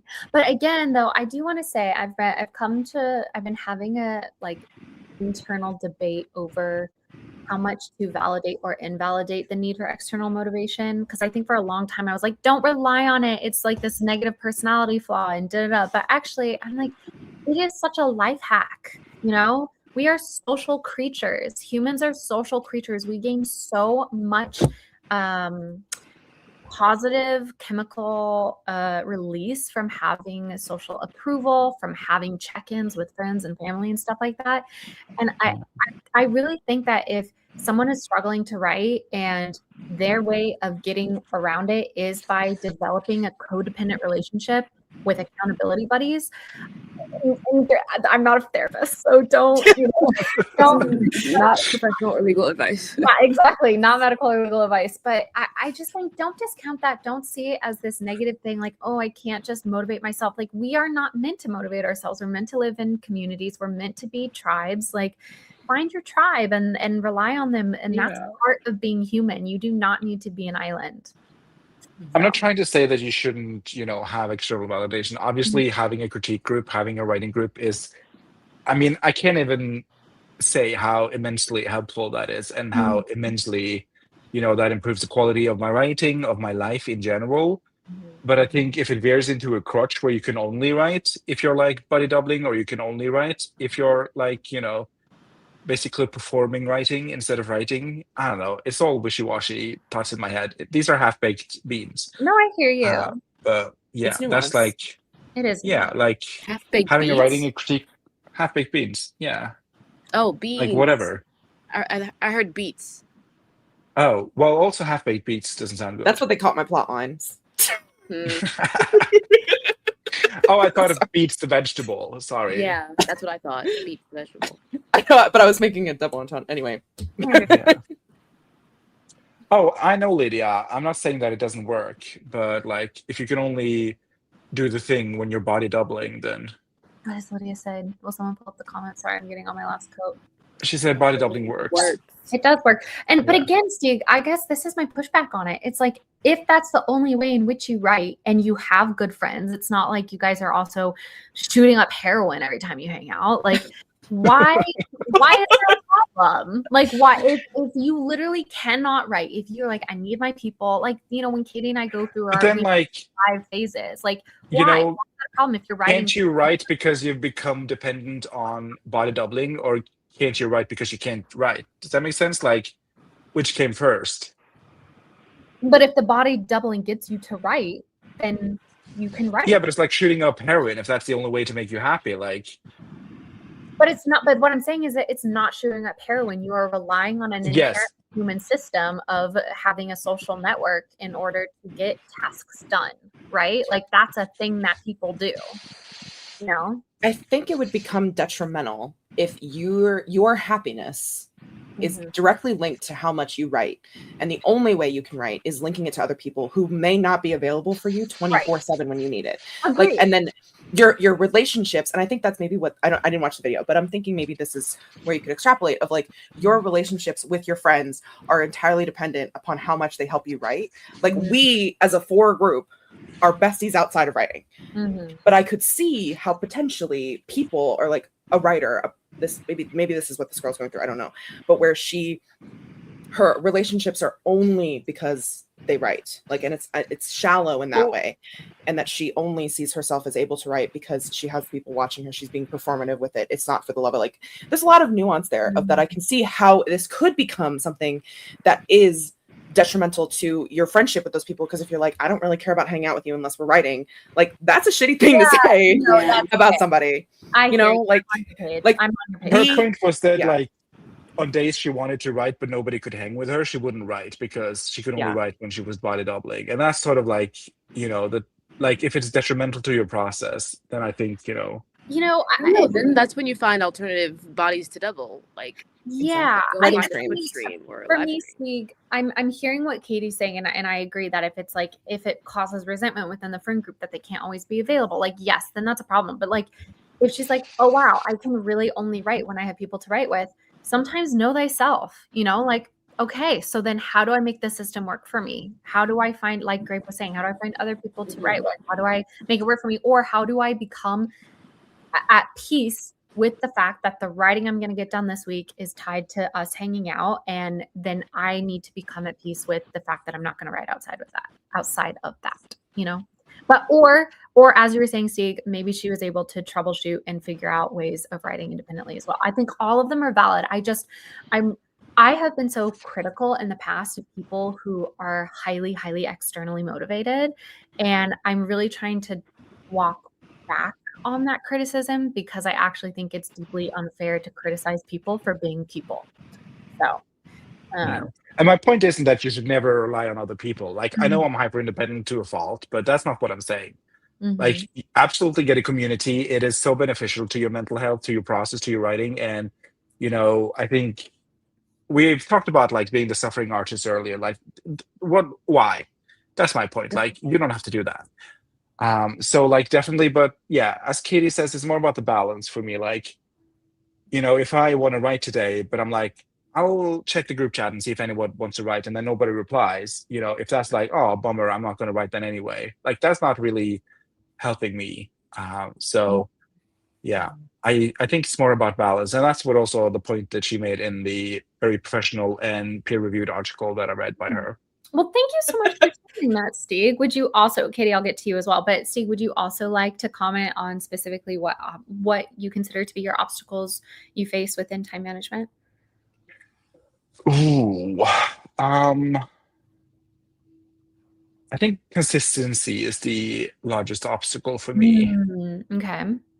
But you go through phases of being quite consistent, like impressive. Absolutely. And, you know, that's life. You know, you can't do the same thing every day for the rest of your life except wake up and go to bed. And I don't even do that sometimes. But it's just, yeah, I'll just wait and wait and wait. And what's even worse is like, I want to write today and I want to read. That's my two goals. And like, if I haven't written or if I don't want to write, I find it so hard to just, okay, I'm not going to write today. I'm going to pick up a book and read instead. I'll be like, instead I'll be doom scrolling or just literally staring at the wall, or like, oh, you know, I can't write, so I don't deserve to read, sort of situation. Oh, you tie it to, Yeah. So I wish that I could just be like, okay, writing is not happening today, and that is cool. I'm going to read instead because I have all these books that I want to read. But I feel like, you know, my number one priority is always has to be writing, even though I'm not looking to make this a career. So it's crazy to me that I'm just, you know, hinging so much upon the productivity of my hobby, essentially. So that's a huge obstacle, that sometimes writing comes in the way of, or the desire to not write hinders me to do other stuff, if that makes sense. It totally makes sense. And do you have a certain like reading goal for the year? Do you have like a bigger goal that it's tied into that you can anchor yourself to in those moments, or not really? Well, my goal is to read 24 books this year, or 26 books this year. And when you have those moments of, oh, I didn't write today, so I can't read, have you ever kind of retouched in with the fact that reading is also this goal that you have, where you're like, oh, absolutely. Okay. Because that sometimes good, sometimes maybe shit. That's fair. That's fair. Well, is there a way to try to retrain your brain into thinking of reading as writing, as a part of the process of writing? Because, and being like, okay, when I read this, like I'm going to read for half an hour, but like I'm going to be focusing on like what this specific author is doing that I want to mimic, because that's also part of like that's what they always say, to be a good writer you must be a good reader, you know, and you have to read and to be able to write. So is there a way we could like get your brain, we could, you know, tweak your brain to think that it's is you are writing in a way? Hard drugs probably, but we already talked about that. Oh boy. Well, we don't got any coke here, so Yeah, I think one of the solutions is to get my writing done as early as like Eat the Frog and all that jazz. So I have been doing that some days, getting up in half an hour extra early to get like 200 words or something before work. So I think I'm going to try and be more consistent with that. But also, you know, I've been having this cold running for the last couple of weeks, and you know, whatever's ailments, you know, found me now. But I think, you know, getting the frog out of the way early in the morning will help me. And also doing like buddy reads has really helped reading, because I'm like, oh, I got to report to Katie or else. Yeah, that is fun. What are you guys buddy reading right now? We're not buddy reading. I'm reading and then relaying the book to her, but I'm reading 2 so much hours. And I am deeply invested in this journey. I am buddy reading with Mars though. They finished 2 towers, so. Nice. But I'm a very much slower reader than Mars. So. Oh, same. Mars and I read Odin's Child together. They finished within a few weeks, and I think we started in June, and I think I finished in September. And I was like, "Hey, remember that book? I finally got done with it." Yeah. So yeah, and also I'm tired all the time, but I think it's because I'm old. That's also an obstacle. Like getting home, having the desire to write, but not the like. Oh my god, my eyes are so heavy. Yeah, but that's why it's so, I mean, I'm really having this like reflection over the ways in which we rest. It's so crazy because I'm so right there with you, Stig, but it's so crazy to be so tired and then address that exhaustion by doom scrolling, because truly it will never refill the well. In fact, I think it is, your body's still, and so it feels like resting. But the state of my mind, at least when I'm scrolling on the internet, is so hyperactive that it is continuously, the well is still draining. And it is just so antithetical to what the purpose of the task is. It's just, it's like crazy that we do. Yeah, and that's also something. Like I've set my limits to Instagram for like an hour a day. So nice, yeah. It's going okay-ish. I'm not like at 7 hours per day on my phone at least anymore. Could you also like, and I know that you and I have had this discussion before about how like rewards, you just are like, I'll just give it to myself anyway. But could you also tie your hour of Instagram to an hour of reading? You know, where you're like, oh, well, I'm not going to write today. And now because I'm not going to write, I guess I'm not going to read either, because I can't read if I'm not going to write. But you're like, well, but if I want to get on Instagram, I need to read for an hour. Could you do something like that? Does that sort of system work for you? I think I just don't want to be on Instagram. So I don't know. Like I don't want to doom scroll. Like I like Instagram, but the doom scrolling, as you say, it drains my well. Yeah. And you know, it feels relaxing in the moment because I don't have to do anything. I'm just like literally flicking my thumb. Yeah. But it does nothing for me. So then what's the strategy then? As I said, I think the strategy is getting my writing done first thing in the morning, eating the frog, so that it doesn't hang over me for the rest of the day. No, but I mean about doom scrolling and Instagram specifically. Like you could write at the start of the day, go to work and stuff, and then you still have your evenings. Yeah, I mean, as I said, I do the time limit thing, which has helped like 2 out of 5 days a week, 7 days a week. So I think I'm going to stick to that because I think an hour, okay. I want to get down to 30 minutes, but gotcha. You know, I want to focus on getting my writing done because that's ultimately my dream and the desire I have. Yeah. I support that. I am trying to fast from threads and things during Lent. So that is my fast for this Ramadan and Lent season, as it were. Well, thank you so much, Stig, for sharing. I know I am insanely behind in the comments, but thank you for the love for the polls. I'm going to go ahead and end the current poll. And it seems like we have, well, kind of an even split, actually. People's jobs, and then people kind of explaining more about what has been their biggest problem. But I don't think the job is any like obstacle to me because even on days off, I don't like I have days off where I don't write. So Yeah, that makes sense. And then notifications, social media are pretty distracting for people, and as are other people. So thank you everybody for answering that poll. Katie, I'm going to get to you quickly. I'm just going to try and do a speed run. Okay.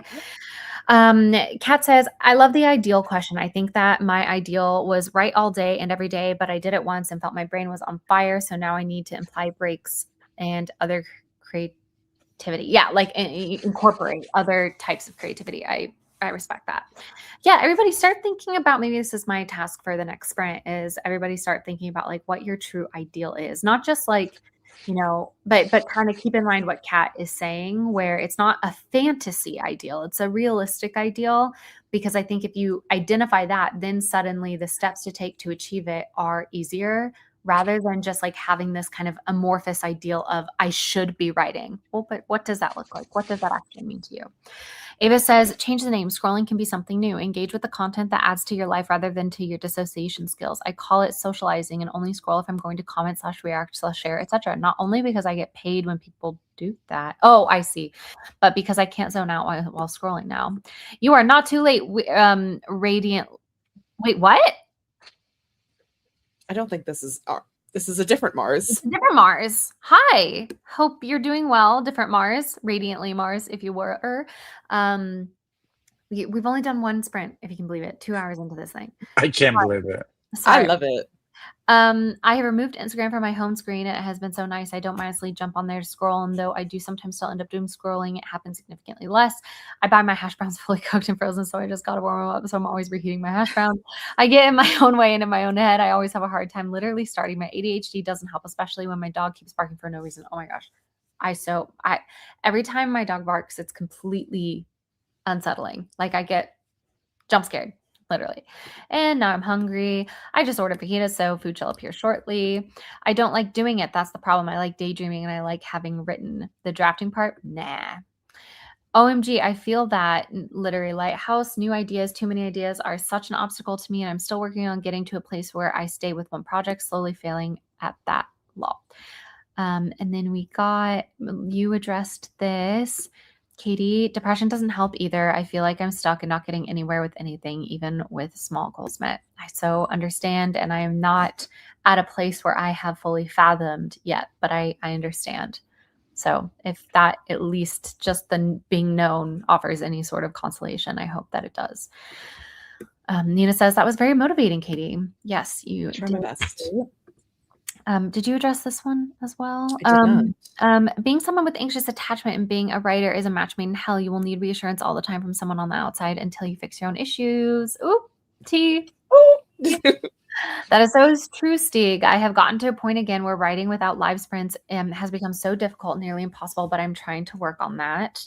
I think getting in the door using external motivation, but work on inner motivation as well can be helpful. I can, but I just don't love the idea of like one is morally superior to the other. You know, I think the truth is that balance is needed, as with all things, but there are people who are completely internally motivated, and they are some of the most selfish people in the world, right? Like, but also there are people who are, Katie Ann, that is such a lie. You are externally motivated.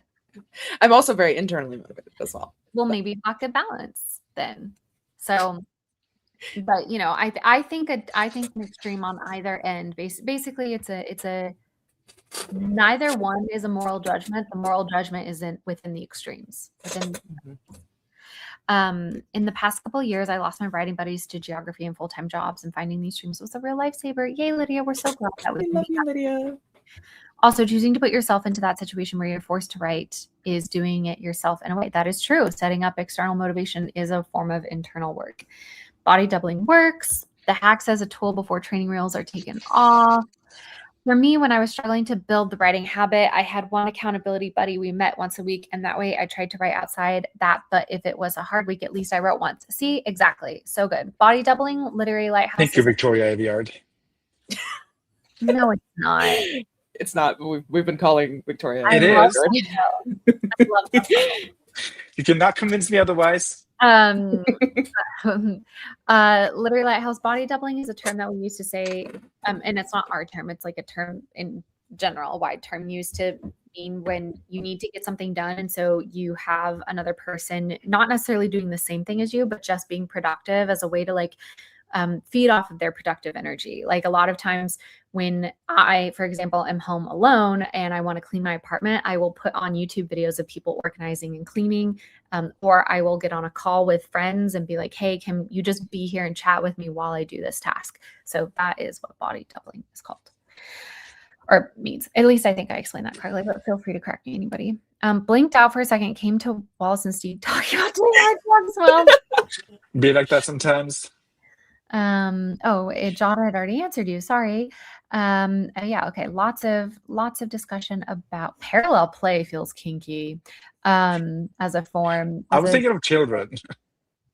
Oh, yeah, I think that is a term in childcare, like when they, like you're in the kitchen and they get to play kitchen and they play with it in their kitchen. Oh, that's cute. That's was I was thinking. Yeah. I was just saying yesterday that I'm a workaholic for a job that pays nothing. Body doubling death helps me, but I'm also driven to write all the time. Oh, well, that's good. Meaning and body doubling community are separate things to me, I think. Oh, interesting. That's fair. Thank you for your input, Victoria Aviard. My problem is that I treat writing like the Battle of Helm's Deep when it should be more like a cozy second breakfast in the Shire, or maybe 11Z's, in fact.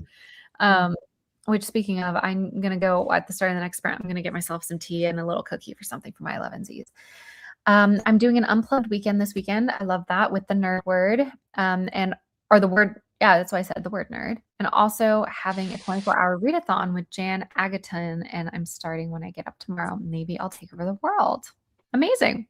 The reason I do scroll when stressed by work is definitely not to try and refill the well. It's just the fastest way to be a distraction if my mind is on something else. It's not on work stress, but you're still stressing yourself. That's the point. You actually need to distract yourself in a way that reduces stress rather than increases stress. I mean, you don't need to do anything. I was saying that to myself, not to you, Mullen. I finished my ad, Amanda. Nicely done. Only 3 minutes past when I planned. Are we using doom scrolling as mindlessly consuming reels or searching out and consuming stressful real content? Both. But that's my experience. I'm just doing the latter. I'll be so. No, the first. Well, for me, it's both, because oftentimes they are intertwined, right? That is the internet experience. Oh, here's this cozy, cuddly recipe. Here's this person who just died. Like there's a reason Bo Burnham wrote that song, Welcome to the Internet. Like it is, to me, they are inextricably intertwined. But the only ways in which they're not are like when I make the active choice to go on YouTube and put on a 3-hour live stream of someone playing Baldur's Gate 3 or something like that. And you're like, I'm in full control. But if I am scrolling, it is inherent. There is an inherent doom element always. And it's not just my algorithm is problematic. Like it's just the way that it is. Amanda says, now I have a 1-page ad to finish and some emails to write after my lunch break. You've got this, Amanda. Have any of you tried Brick? It locks you out of apps you want to cut back on. You can stick it on your fridge and lock and unlock as you see fit. Stop trying to influence me, Cameron. I've convinced myself out of buying that thing so many times. I'm a different Mars. You can call me Ray or Mars. Oh, hi, welcome. I mean, I'm sure you've been here before, given that you came in and was like, hey, am I too late? But hello. I hate Instagram. My problems are with TikTok and YouTube Shorts and occasionally Facebook. I feel like Facebook Reels are like the Internet Explorer for content. That was Victoria. You're so right, though. You are correct. All right, Katie Ann, I'm sorry to put you in the hot seat for a short amount of time, but can you give us a bullet list of obstacles you face? Yes, because my obstacles, I feel, considering just everything in the comments and everything people have talked about, are slightly different. My obstacles that I face within my time management have become almost entirely fear-based. I am afraid of being perceived and having the things that I have written be read, because I know they will be, because that is my literal job. The book that I was most, fearful of is the one that is the hardest one to do. And obviously, the things that I'm writing, I hope and wish and desire to be read and consumed. So there's a bit of that dichotomy of like, I do have the external wish for validation, but also the deep-seated fear that people will read this stuff faster than I am accustomed to. And so it is difficult for me to actually get on with the doing of the work because I am incredibly frightened of doing the work itself, which is a great thing for my brain, who is incredibly deeply motivated and deeply ambitious. So the only thing that can come up with to stop me from doing that is my anxiety. You know, it's so interesting because it's like, and again, I'm not trying to invalidate your experience. What you experience is what you experience, no, wholeheartedly. But like, you have this fear, you have this anxiety, and you've also gotten through a full edit in January, and you have finished drafting a book by the end of February. So I guess, how much do you actually think that fear interferes with your ability to manage your writing time? I think I am incredibly lucky that I am extremely ambitious and that I have wanted this for a long time, and I am deeply, deeply, deeply dedicated to getting it done. And I am also a slight people pleaser. So, you know, there is the aspect of, I have to get this to my editor, whether I like it or not. So I have to do it. But that does mean that the process of writing has become so much more draining on me than it used to be. Interesting. And there is there are moments where I can get into the flow state and I'm like, oh no, this is good. I want people to read this. I want people to consume this. Like, this is a good part of the book that I really enjoy and really think is good. And so I can push past the fear because I'm like, I don't mind people. I don't like, I'm not afraid of people reading this part.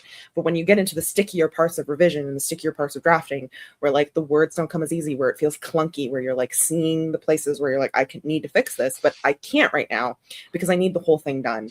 And I need people to look at this and we need to collaborate on it. Like that part has become so much anxiety deep within me that it makes it harder to write. It makes it less fun to write. It makes it take longer periods of time. I feel like I sleep a lot more. Like, there's just a lot of stress within this job. And if seeing it as a job, like, I still get the work done, but it feels more like a job than it is a passion project. And my next question then, sorry, just to follow up, is if it's this kind of, because of that external people pleasing tendency, your time management is just go, go, go, go, go. Do you actually think that, in fact, time management is an obstacle to your art? Do you feel like it is preventing you from reaching? And again, I'm not saying this as I secretly know the answer. Like, legitimately, how do you feel within this new time management structure you've been in, since this is now your job? How do you feel it has impacted the art itself? I do actually think that, I think it is the reverse, where it's like, that it is not that I can't get myself to do the work. It is there. And that's part of my fear as well, of like, am I sacrificing quality and artistic integrity and like my, with my desire to have my career and with all of the projects that I want to write, like, time is finite and I am aware of that, and I have to push through it and I have to do it. And not that I have to do it. That's like, makes it sound like, oh, like, whatever, like, I want to do it. I want to write all these books. I want to have a successful career. I want to, have people read these books and perceive me. But yeah, like, there's definitely a part of me that worries that I am completely like focusing too much on the rat race and the development is not being put in, which is not true, really. Like, if I really think about it, like, my art becomes better because I show it to people. Like, the first drafts of books that I didn't show to people are significantly worse than when I show it to people and we collaborate and we come up with new ideas and I work on it again. And like, this perfect project that exists within my mind isn't real. It doesn't exist. And this imperfect thing that I'm still working on and pushing through the fear to work on is what is ultimately the most artistic form of it, because actually doing the work creates the art, whether I am fearful, whether I am, because I'm not doing this for a check. Like, my desire is not for the money. It is for doing this for the love of the art. Like, I still love doing this, even when it's hard, even when it sucks, even when I'm afraid. And so that's how I know this is the right job for me. But it is really difficult, to balance those things and to convince myself of those things, not convince myself, but know those things to be true when my brain is telling me the opposite, because it wants me to stop, because it wants me because I'm ill. I'm mentally ill. I have many illnesses diagnosed by professionals. And medication helps. I'm on medication that helps me be able to push through it and, reorient myself to the reality of I do love this. It is something that I enjoy, but it is also my job. And I am creating art, whether it is on a time crunch or not. Like, I am still artistic, regardless of what I do, because I'm still doing what I need to do to make it what I want it to be. And that is the art itself. Yeah. So I think also, and not to just read you for filth, I'm not really trying to, but I think like kind of an obstacle you face within time management is balance and not unlike so many of us where our actual thing that we're struggling to do is to find the time to write. I think one of your biggest obstacles, just as a friend and an observer and a completely unbiased third party, is peer reviewed, some would say. your obstacle is the finding the time for rest. And I don't think that's breaking news. I think that's something that as a community, we have known Katie Ann doesn't rest. I mean, like, you literally finished writing a brand new book last week. And as you're saying, you're already starting work on your next one. So, yeah. So it's just something to consider. I mean, that, we were talking about extremities, and I would kind of put you on a more extreme part of a spectrum in terms of productivity and stuff like that. So yeah, definitely something to reflect on and consider. It's definitely something I do struggle with, especially because one of the aspects, I'm sorry to disagree, but I think you, first of all, never apologize for disagreement. Yeah, please disagree. Disagreement. Continue, Victoria Aveyard. Yeah. But I think the issue isn't time management, it's enjoyment of the time being managed. Interesting. Please, I would please expand. We're going to go into our next sprint. I'm not going to put up the question just yet, but I was inspired by the ideals conversation. So have within your brain, make some space in this sprint to think about. Can I say one more thing before we continue? Yes. One more thing. I sometimes like to push back on the idea of resting. And this is something that I know y'all are going to just scream workaholic at me, but I find writing to be incredibly restful in a certain capacity. You literally. Exactly. I used to. So I'm trying to I do sometimes work on stuff and pull, and this is something new that I'm trying, where I have a secret project, whatever. I'm calling it a secret project because I don't want anyone in my professional life to know about it, for it to become something that I could professionally work on. But it's something that I work on solely for myself. Work on my goddamn fanfic. Oh, sorry. And with that, we're going to jump into I'm doing a 35-minute sprint, no poll, because I just want us to get at least one more decent chunk sprint in so people can get some of their goals done for the day. Talk about time management. Somebody asked Wallissimo what her freaking time management skills are for Sprints and Shoptalk, because the answer is zero. We're community building. We're community building. Okay, everybody. We'll see you in 35 minutes. Goodness gracious. Thank you for amazing insights, everybody. I've really appreciated the conversation that we've had for the past 2 hours. Okay.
How did that sprint go for you, Devesha?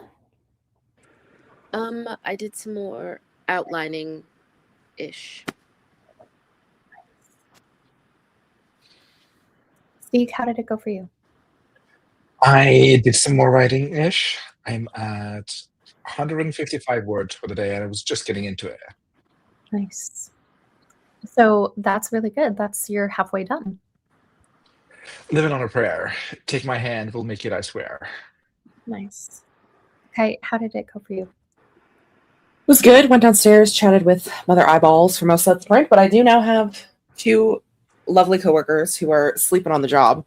And I am doing some more outlining thoughts, and I had a slightly diabolical thought that I had to confirm could happen because I was like, did I actually keep that in to the BC? Because I was like, I know that was a thing that I had in BC and didn't understand why I put it in there, but I did as like a little note. And then I was like, anyway, it is still in BC, so I get to. It is still in BC, so I get to have my diabolical little thought. You know, you get to like learn. It's like so small. Blink and you miss it. Doesn't matter. Like unless you. But I love BC, that shit though. Like the one we're talking about like, the other day. I live for it. Yeah, it feeds me. Yeah, it's one of those little things. So yeah, so I was pretty excited about that because I was like, ooh, that's kind of an interesting thought. I was like, oh, I could actually make this definitely work if I kept it in BC. And lo and behold, they didn't take it out. They, as if it wasn't me. So. And we had Victoria Aviard, kind of personal friend of the channel. Thank you so much, Victoria Aviard. Expand on their thoughts about their disagreement about, and I just want to, just for clarifying, this was the original comment that we asked for expansion upon. I'm sorry to disagree, but I think the issue isn't time management. It's enjoyment of the time being managed. And this is their clarification. When it comes to the things standing in the way of my writing being anxieties, being able to push through it by discipline, accountability, or however, it means that, yeah, the work is getting done. You can even have the scheduled rest time and sleep enough, but there's a mental time management, I guess might be the best way to put it. Having this door open at all times that isn't abiding by the time management boundaries. So you get the writing done, but there's a draft making you shiver that you can't seem to fix, and it will distract you while you're in there. I think in there means like in rest period or something like that, and drain you more. Like Katie Ann was saying, despite showing up and having the time, it takes more effort to do that time. Whereas if you're enjoying your time, that mental door is shut. And then I don't think we got 5 out of 5, that last part of the comment, but we do have, I hope that help explains it. What I mean more, I guess the short answer is that's the quality of the time over the time itself. And that was a great answer, even with that last bit. Makes perfect sense. Mm-hmm. Yeah. Thank you for. I also do feel that, Victoria. I agree with all that you've said as well.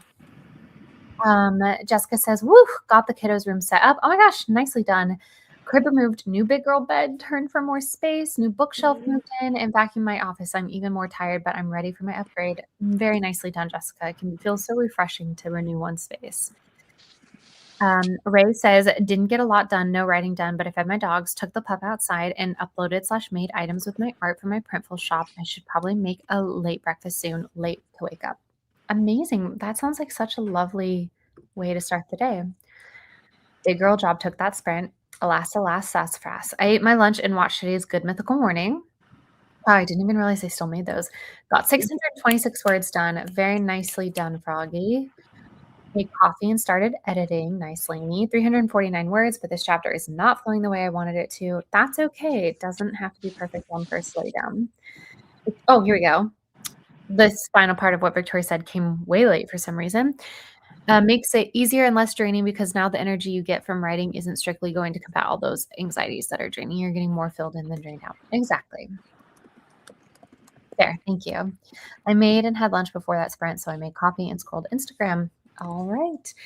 And we had such a lively, fleshed out discussion in the first round, so I don't see us needing to do too many more individualized questions, but I did just want to I asked you guys right before that. Famous last words. Well, I have to go soon, so we do have okay. External. But the question I kind of asked all of you that I had asked Devesha way in the beginning was, what is your ideal form of time management? What is the ideal that you're striving towards? And Devesha, if you'd taken time, if everybody's taken time to kind of identify that, my next question is not so much for you to describe what it is, although you are welcome to do that, but more, my question is, what is an action step you can reasonably take? Like starting today, given your current circumstances, your mental, physical health, the job that you have, everything like that, what is an action step you can reasonably take toward ideal time management? So that's what I'm going to ask. Oh, that is a very thought-provoking question. Thank you. That I don't have an answer for. Well, then do you want to at least talk about your ideal? I would say my ideal would be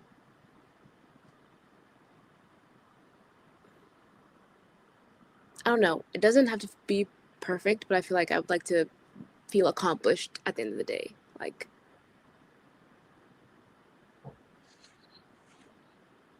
maybe not like rigid in that I have to do 30 minutes of this and 45 minutes of that, but that I've done at least a little bit of everything, And looking back on your writing experience, what are moments you can identify where you felt accomplished? And maybe that can help you build your ideal. I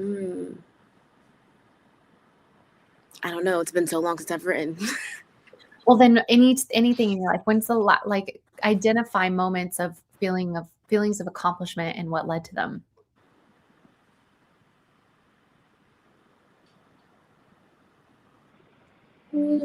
I guess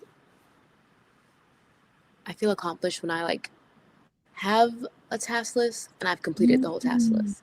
Interesting. So maybe kind of a reasonable step you could take is and as a writer, I'm making a guess here, but I'm assuming you've got a ton of empty notebooks or partially filled out notebooks. Is this Mind your business. Okay. Mind your P's and Q's. Thank you for the confirmation. Maybe you could take just one of them and make yourself at the start of every day a try list where it's literally, and by try I mean TRI, so a list of just 3 things. And I feel like that's very reasonable, kind of limiting yourself to 3 things, and maybe kind of within the concept of no one thing would take more than 10 minutes. So that way they all feel accomplishable, and maybe just starting with that and then having that consistent pattern of every day getting through that list of 3 things and seeing if that assists in your feeling of accomplishment. Okay, I'll try that. Does that feel like a reasonable action step?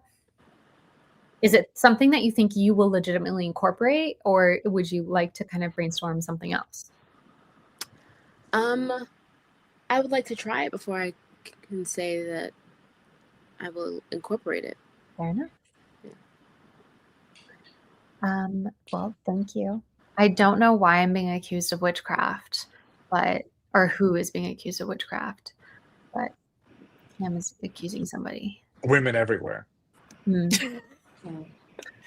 And I don't know. Katie's responding to. Basically, sorry, I didn't want to take up more time, but Kat asked how I fit social time with writing workaholic mindset. I either see friends or I'm always available, no in between. And basically, essentially is I'm not very social, and most of my friends are online, so I get to see them online, and we're other writers, so we get to write too and do that thing. And then I suggested the thing that you have come up with in June, the office hours, which is you set a time every day that you are doing certain tasks, and you could make that a socialization hour of you respond to all your text messages and stuff like that. So anyway, that just was, Kat had asked me that up further in the chat. So I just give a little answer. Thank you for clarifying. How about you, Katie? Given your consideration of whatever your ideal is, what's an action step you can reasonably take toward it? I think putting more effort into tracking the cycles that I go through with writing, because I find as a writer, I'm much like the moon. I like to consider myself the moon, where I go through phases. I wax and wane towards certain things. Moon is a man. And Sorry. oh, how dare! Damn you, Tolkien.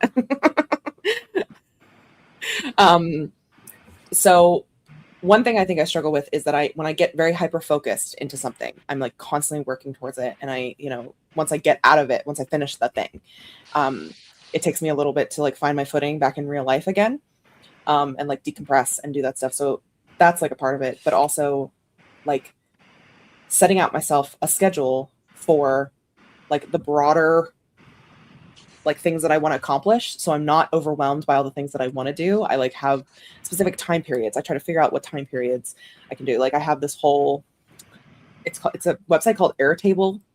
Unfortunately, there's a shit ton of AI on this, so I don't know how long I'll be using this, but I'm using it as kind of like I could probably make something very similar in Sheets, but using it as for right now, just as a way to look at stuff. And yeah, trying to figure out what my schedule is for my broader year, and like at least until like April or May or June, trying to see kind of what, and then implementing the schedule, seeing how it works for me, and seeing if there's like patterns in how I work, so that I'm not just like running to the next thing immediately, because I don't know what I'm working on, but I can like look forward to it, I guess, if that makes sense. I don't know if any of that's like felt like a lot of word salad, but I love salad. That's my attempt. That's my thoughts on what I'll be doing. Are you open for suggestions?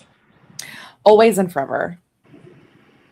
Do you think it would behoove your mental health and, your desire to have this job for the rest of your life to get an office space?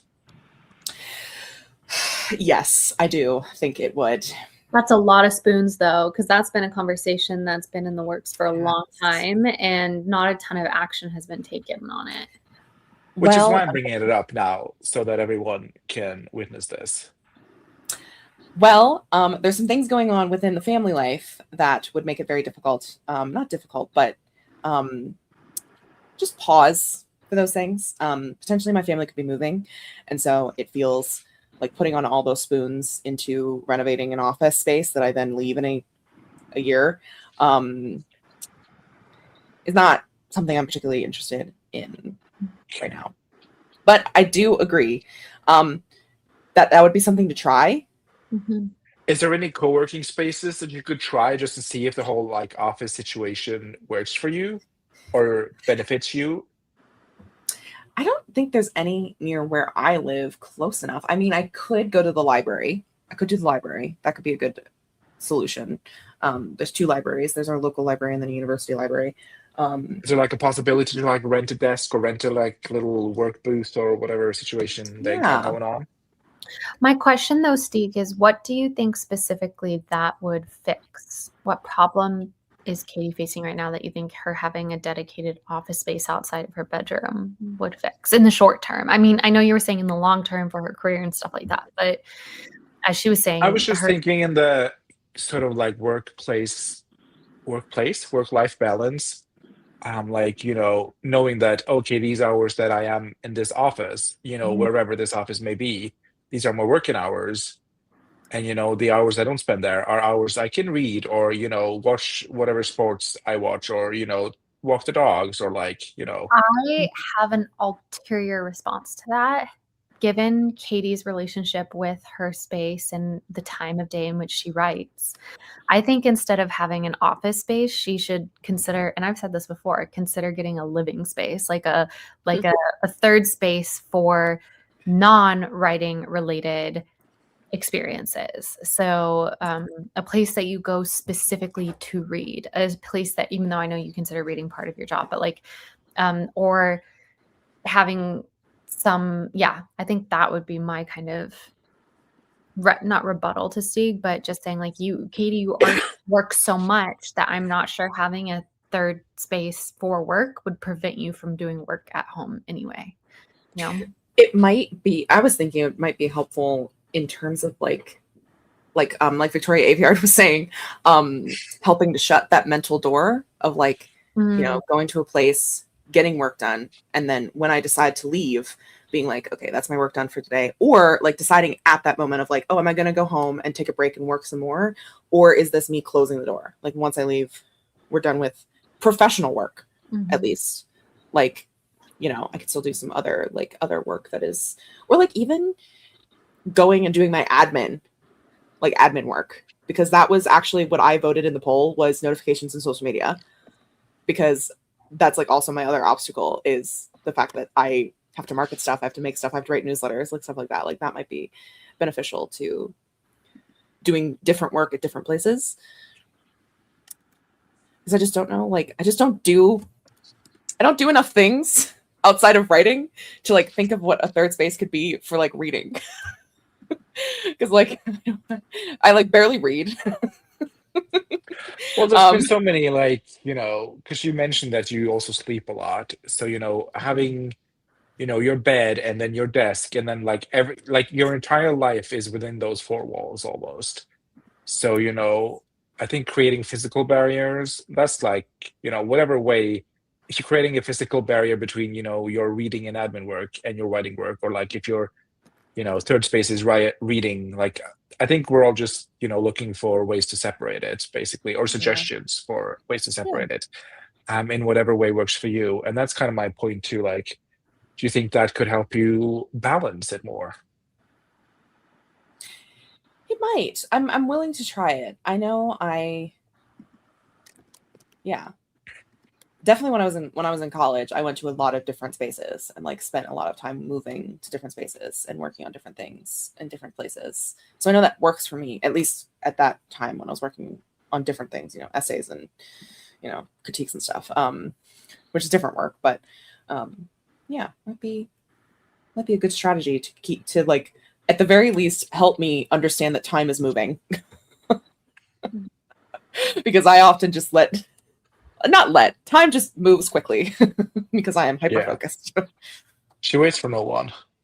She waits for no one, and I race to catch up with her. But yeah, I like that suggestion. I think and it would also get me out of my house because, as I've said, I'm not a particularly social creature. I like to be in my home. I am a hobbit at heart. I like to be hunkered down, so might be. But even a good hobbits have many exercise. rooms. They do, and you know, I would have more rooms if I didn't live with my family.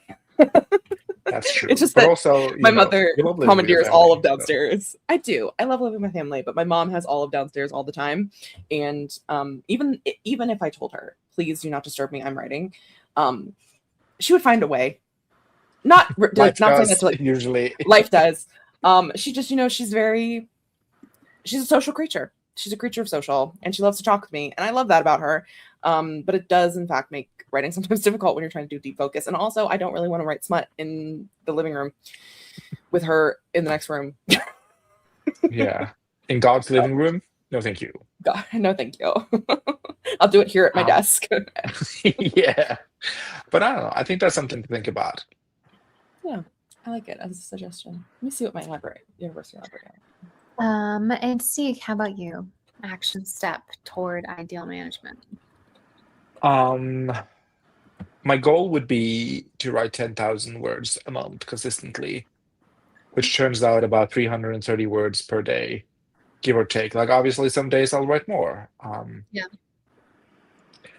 So I think an actionable step I can take is to eat a frog. And we talked about that earlier, and I think that that's a great. Yeah. I think that's a great action step. It's definitive. It has like, I think you could be a little bit more specific about what that means. Like, I need to be done with this task by 8 a.m. every single morning. I leave for work at 7:10, so I will need to be done by 7. Well, there you go. Every morning. So there you go. And I think, because like close personal friend of the channel, Victoria Aveyard, said earlier, there's something about not getting it done, and then it just sort of looms over me for the rest of the day, and then it impacts every other thought I have. So like, you know, I'm eating dinner, I should be writing. I am reading, but I should be writing. You know, I'm on the toilet, but I should be writing. Like, Hmm. it just becomes so all-consuming, and especially because I'm not looking to make this into a career. Like, it is ridiculous the amount of time I spend thinking about writing compared to the time I actually write, compared to the time I actually want to be writing, if that makes sense. So I think having like, a daily goal to reach and getting it done as early as possible, because morning tiredness for me is sort of like different than evening tiredness. Mhm. So even though like I can be tired in the mornings, I still have brain power. Whereas in the evening, like it's just all, mushy peas up in here. So that's definitely something that I'm going to try and do. And I did it one day this week and I felt great about it. So I want to do it more consistently. So maybe aim for like 3 days a week. I get up and I eat my frog. I like it. But I would even go one step further and be like, identify those days of the week. So that way the eating of the frog doesn't get eaten. Frog, it's not a bigger frog that gets pushed to the end of the week where you're forced to do Friday, Saturday, Okay, Sunday. Monday, Tuesday, Wednesday. Great. Yeah. Early in the week. Fantastic. And do you have your morning routine down so that you're like ready to go? Like you you wake up, you get your don't. coffee. Maybe I you could usually try just out roll different out of morning bed, routines. do the bathroom routine, and then go to work. So it would be about finding a routine. I miss a space to write. Maybe that should be something like, Mm. I don't know. I'm We writing a both lot go to sitting third on my spaces. couch. I mean, I do love a third space, but I'm also trying to not spend money, and I feel like I can't sit at a cafe or like a restaurant and not spend money. And I'm having a Is there no by no November. library? Nope, it's not in November. I'm having a no by February. That's what you're So like, oh, like, you're in luck. so I'm not allowed to spend money this month on other than grocery and medical bills. So third spacing has not been an option this month. It could be for future months, but Do you have any like libraries? You don't have a library near you? Or, there is a library nearby. I live right next door to a library. Fun fact about me. But they don't have any communal halls, and they have one space where you can study, but it's like meant for teenagers. So small mouth, big teeth kind of desk, basically. Yeah. Like I am a grown ass man, and I'm sitting like this on a tiny chair typing. It's not for me. Yeah. So they don't have any co-writing spaces or like any public spaces where I can write. But I do love a third space for writing. I go to a cafe near me, as I say all the time, but as I'm limiting my spending budget, I have also limited my options for third space writing at a cafe. But that budget will be freer up in March. Not that I'm trying to encourage you to spend money, but if it is something that works for you, that can be like in the same way that people put money towards their hobbies, the money you spend in the cafe, you consider money that you're putting towards your writing hobby. The write-off. Well, Right off. And I can't do this like 5:30 in the morning anyway, so I will have to find a space within my home that I can set aside for writing. no, that can be a fun project in of itself. But I like the idea of just starting small, the action step of eating the frog and eating the frog. Like you eat the frog within the Gobble week, gobble. eat the frog within the day. So I like it. I think that's a great action step. Ray says, I try to have a loose schedule with a to-do list. Maybe I need to break it down more, ? Yeah, the article that I'm going to link in the Discord, Ray, I don't know if you are part of our Discord, but I'll put this in the cafe as soon as the stream is over. But the article also talks about if you have a lot of stuff on your to-do list, section those things out into their own individual projects. Or if you don't have a ton on your to-do list, but like everything still feels really overwhelming, break down each individual item into smaller to-do lists where like, let's say you want to clean your bathroom and is an item on your to-do list. You can say, okay, throw away all the trash, wipe down the mirror, clean out the drawers, like really itemize it all. So that way you can make progress towards it. Still feel like you're crossing stuff off. And even if you don't get it done within a day, you can see it. Froggy says, my ideal writing would be to just feel like I'm progressing through the story. Don't need specific hours dedicated to writing or specific word count, though. The bigger the better. I do always encourage, though, when making goals, to have them be definitive rather than have them Smart be goal.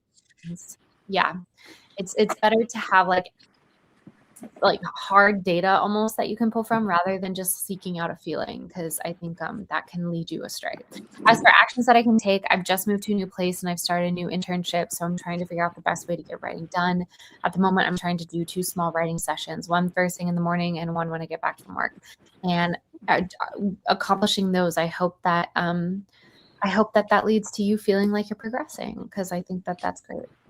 Amanda says, finish that ad. Now I'm working on emails. You're so proud of you, Amanda, and all the work that you've gotten done during this stream. And Cameron said, I only meant witchcraft would help me with my time management at this point. Mullen came back after busy work times. Amanda, so Kelly Rowland is off the feeding tube, which is super exciting. We hope that her healing journey continues in a positive direction. Katie just needs a banker's lamp. She does. Fix all my That'll problems. fix all your problems, Katie. And like, honestly, it could be as simple as that. Literally, light is on, mean it's writing time. Light is off, click off, done with the writing. You know, Sure. that simple ritual within itself could work rather than setting up a whole third space.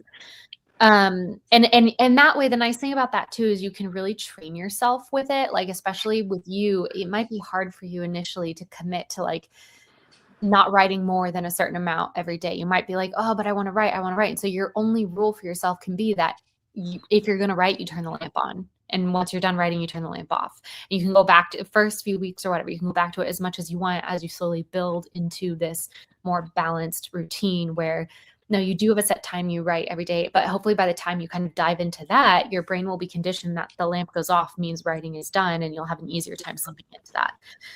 So that could be Very Great Gatsby. Honestly, I kind of really love that, because one of the things about me is that I'm not good with a strict schedule. I would not be very good. I would fight back against Eliza because I find that strict schedules oftentimes take up more spoons creating them and trying to adhere to them than to just go with the flow, because I don't struggle with motivation often. How do you fight when you're running out of time? My attempt at separating writing time from living time was getting a fun laptop and a work laptop. I don't think that's tragic at all. I think that's smart. Yeah, again, I'm it's fascinated by that. about the distinction between the two and creating those separate spaces for yourself. It's like, I just need it on the laptop. That'll fix all my problems. I mean, these are interesting. I like it. Amanda says, making steps towards better time management is difficult for me. I work full time, then I make dinner, then I'm cleaning the kitchen or I'm watching the baby while my husband streams twice a week. We need to give me scheduled time to do things, which has been difficult. I'm sorry. That can be really tough within a partnership. Nina says, honestly, the main step I need to take would be to leave work on time. That's a great step. I can save up the extra hours to get days off, but I'm definitely going to burn myself out if I keep going this way. Exactly. Like, you'll end up just using those days off to recover from the burnout that overworking would create. And so you're not it's net zero or net negative long term. Anyway, Colin says, oh, I'm the same Mystique. I just roll out of bed, brush teeth, skincare, then work. Cameron says, I have challenged myself to finishing my book by May 1st and need this version of Wallace to hold me accountable. Not going to lie, Cameron, I really hope this version of Wallace is radically different by May. Not going to lie. Ray says, mommy, we'll fix all your problems. It feels like every time I plan things, they never go that way. Yeah, but that's part of the resilience of things is within your plan, understanding that plans don't go perfectly and having the resilience to face those what's the word I'm looking for? It starts with a D, those deviations. And finally, Amanda says, in my ideal life, my husband makes enough that I don't have to work. So I watch the baby during the day, get stuff done during downtime, then have 2 dedicated evenings a week for me time. Yeah, that's an ideal where, like, I'm not to say like, oh, that's not a reasonable ideal, but like within a lot of that's outside of your control because that's about your husband's career and everything like that. And so while you can acknowledge that that's something that you want, there are also steps you can take to see the world that you are in, your actual reality right now, and see what is reasonable. And it's reasonable is really the key word. And it's morally, there's no moral judgment in the word reasonable. If truly the only reasonable thing for you with the way your child's health and your partnership and everything, the house upkeep, everything, the only thing that's reasonable is that you come to these streams and maybe do a little writing once or twice a week, if that. And by a little writing, I mean like 15 minutes at a time. Then that's fine. That's what's reasonable. Even if it's less than that, if that's what's reasonable, that's what's reasonable. Okay. Thank you, everybody. I'm going to go ahead and end the stream here. We will do an outro, even though we didn't do an intro. Does anybody have any final words? Thank you for a lovely discussion, everyone. This was so fun. This was really enjoyable. Thank you. And thanks to Katie Ann for making the stream for me last night because I was out and unable to make a stream. All right. Well, I will see you guys here next week, next Friday, and Sprints and Shoptalk will return in March. And It's accountability next week. Oh, Get your shit together. next week. Yeah, it is Oh, accountability. I had a physical reaction to those words. Oh my. All right. I guess we're doing winter because it's still technically winter, even though it feels like springtime. But all right. Bye, everybody. Bye.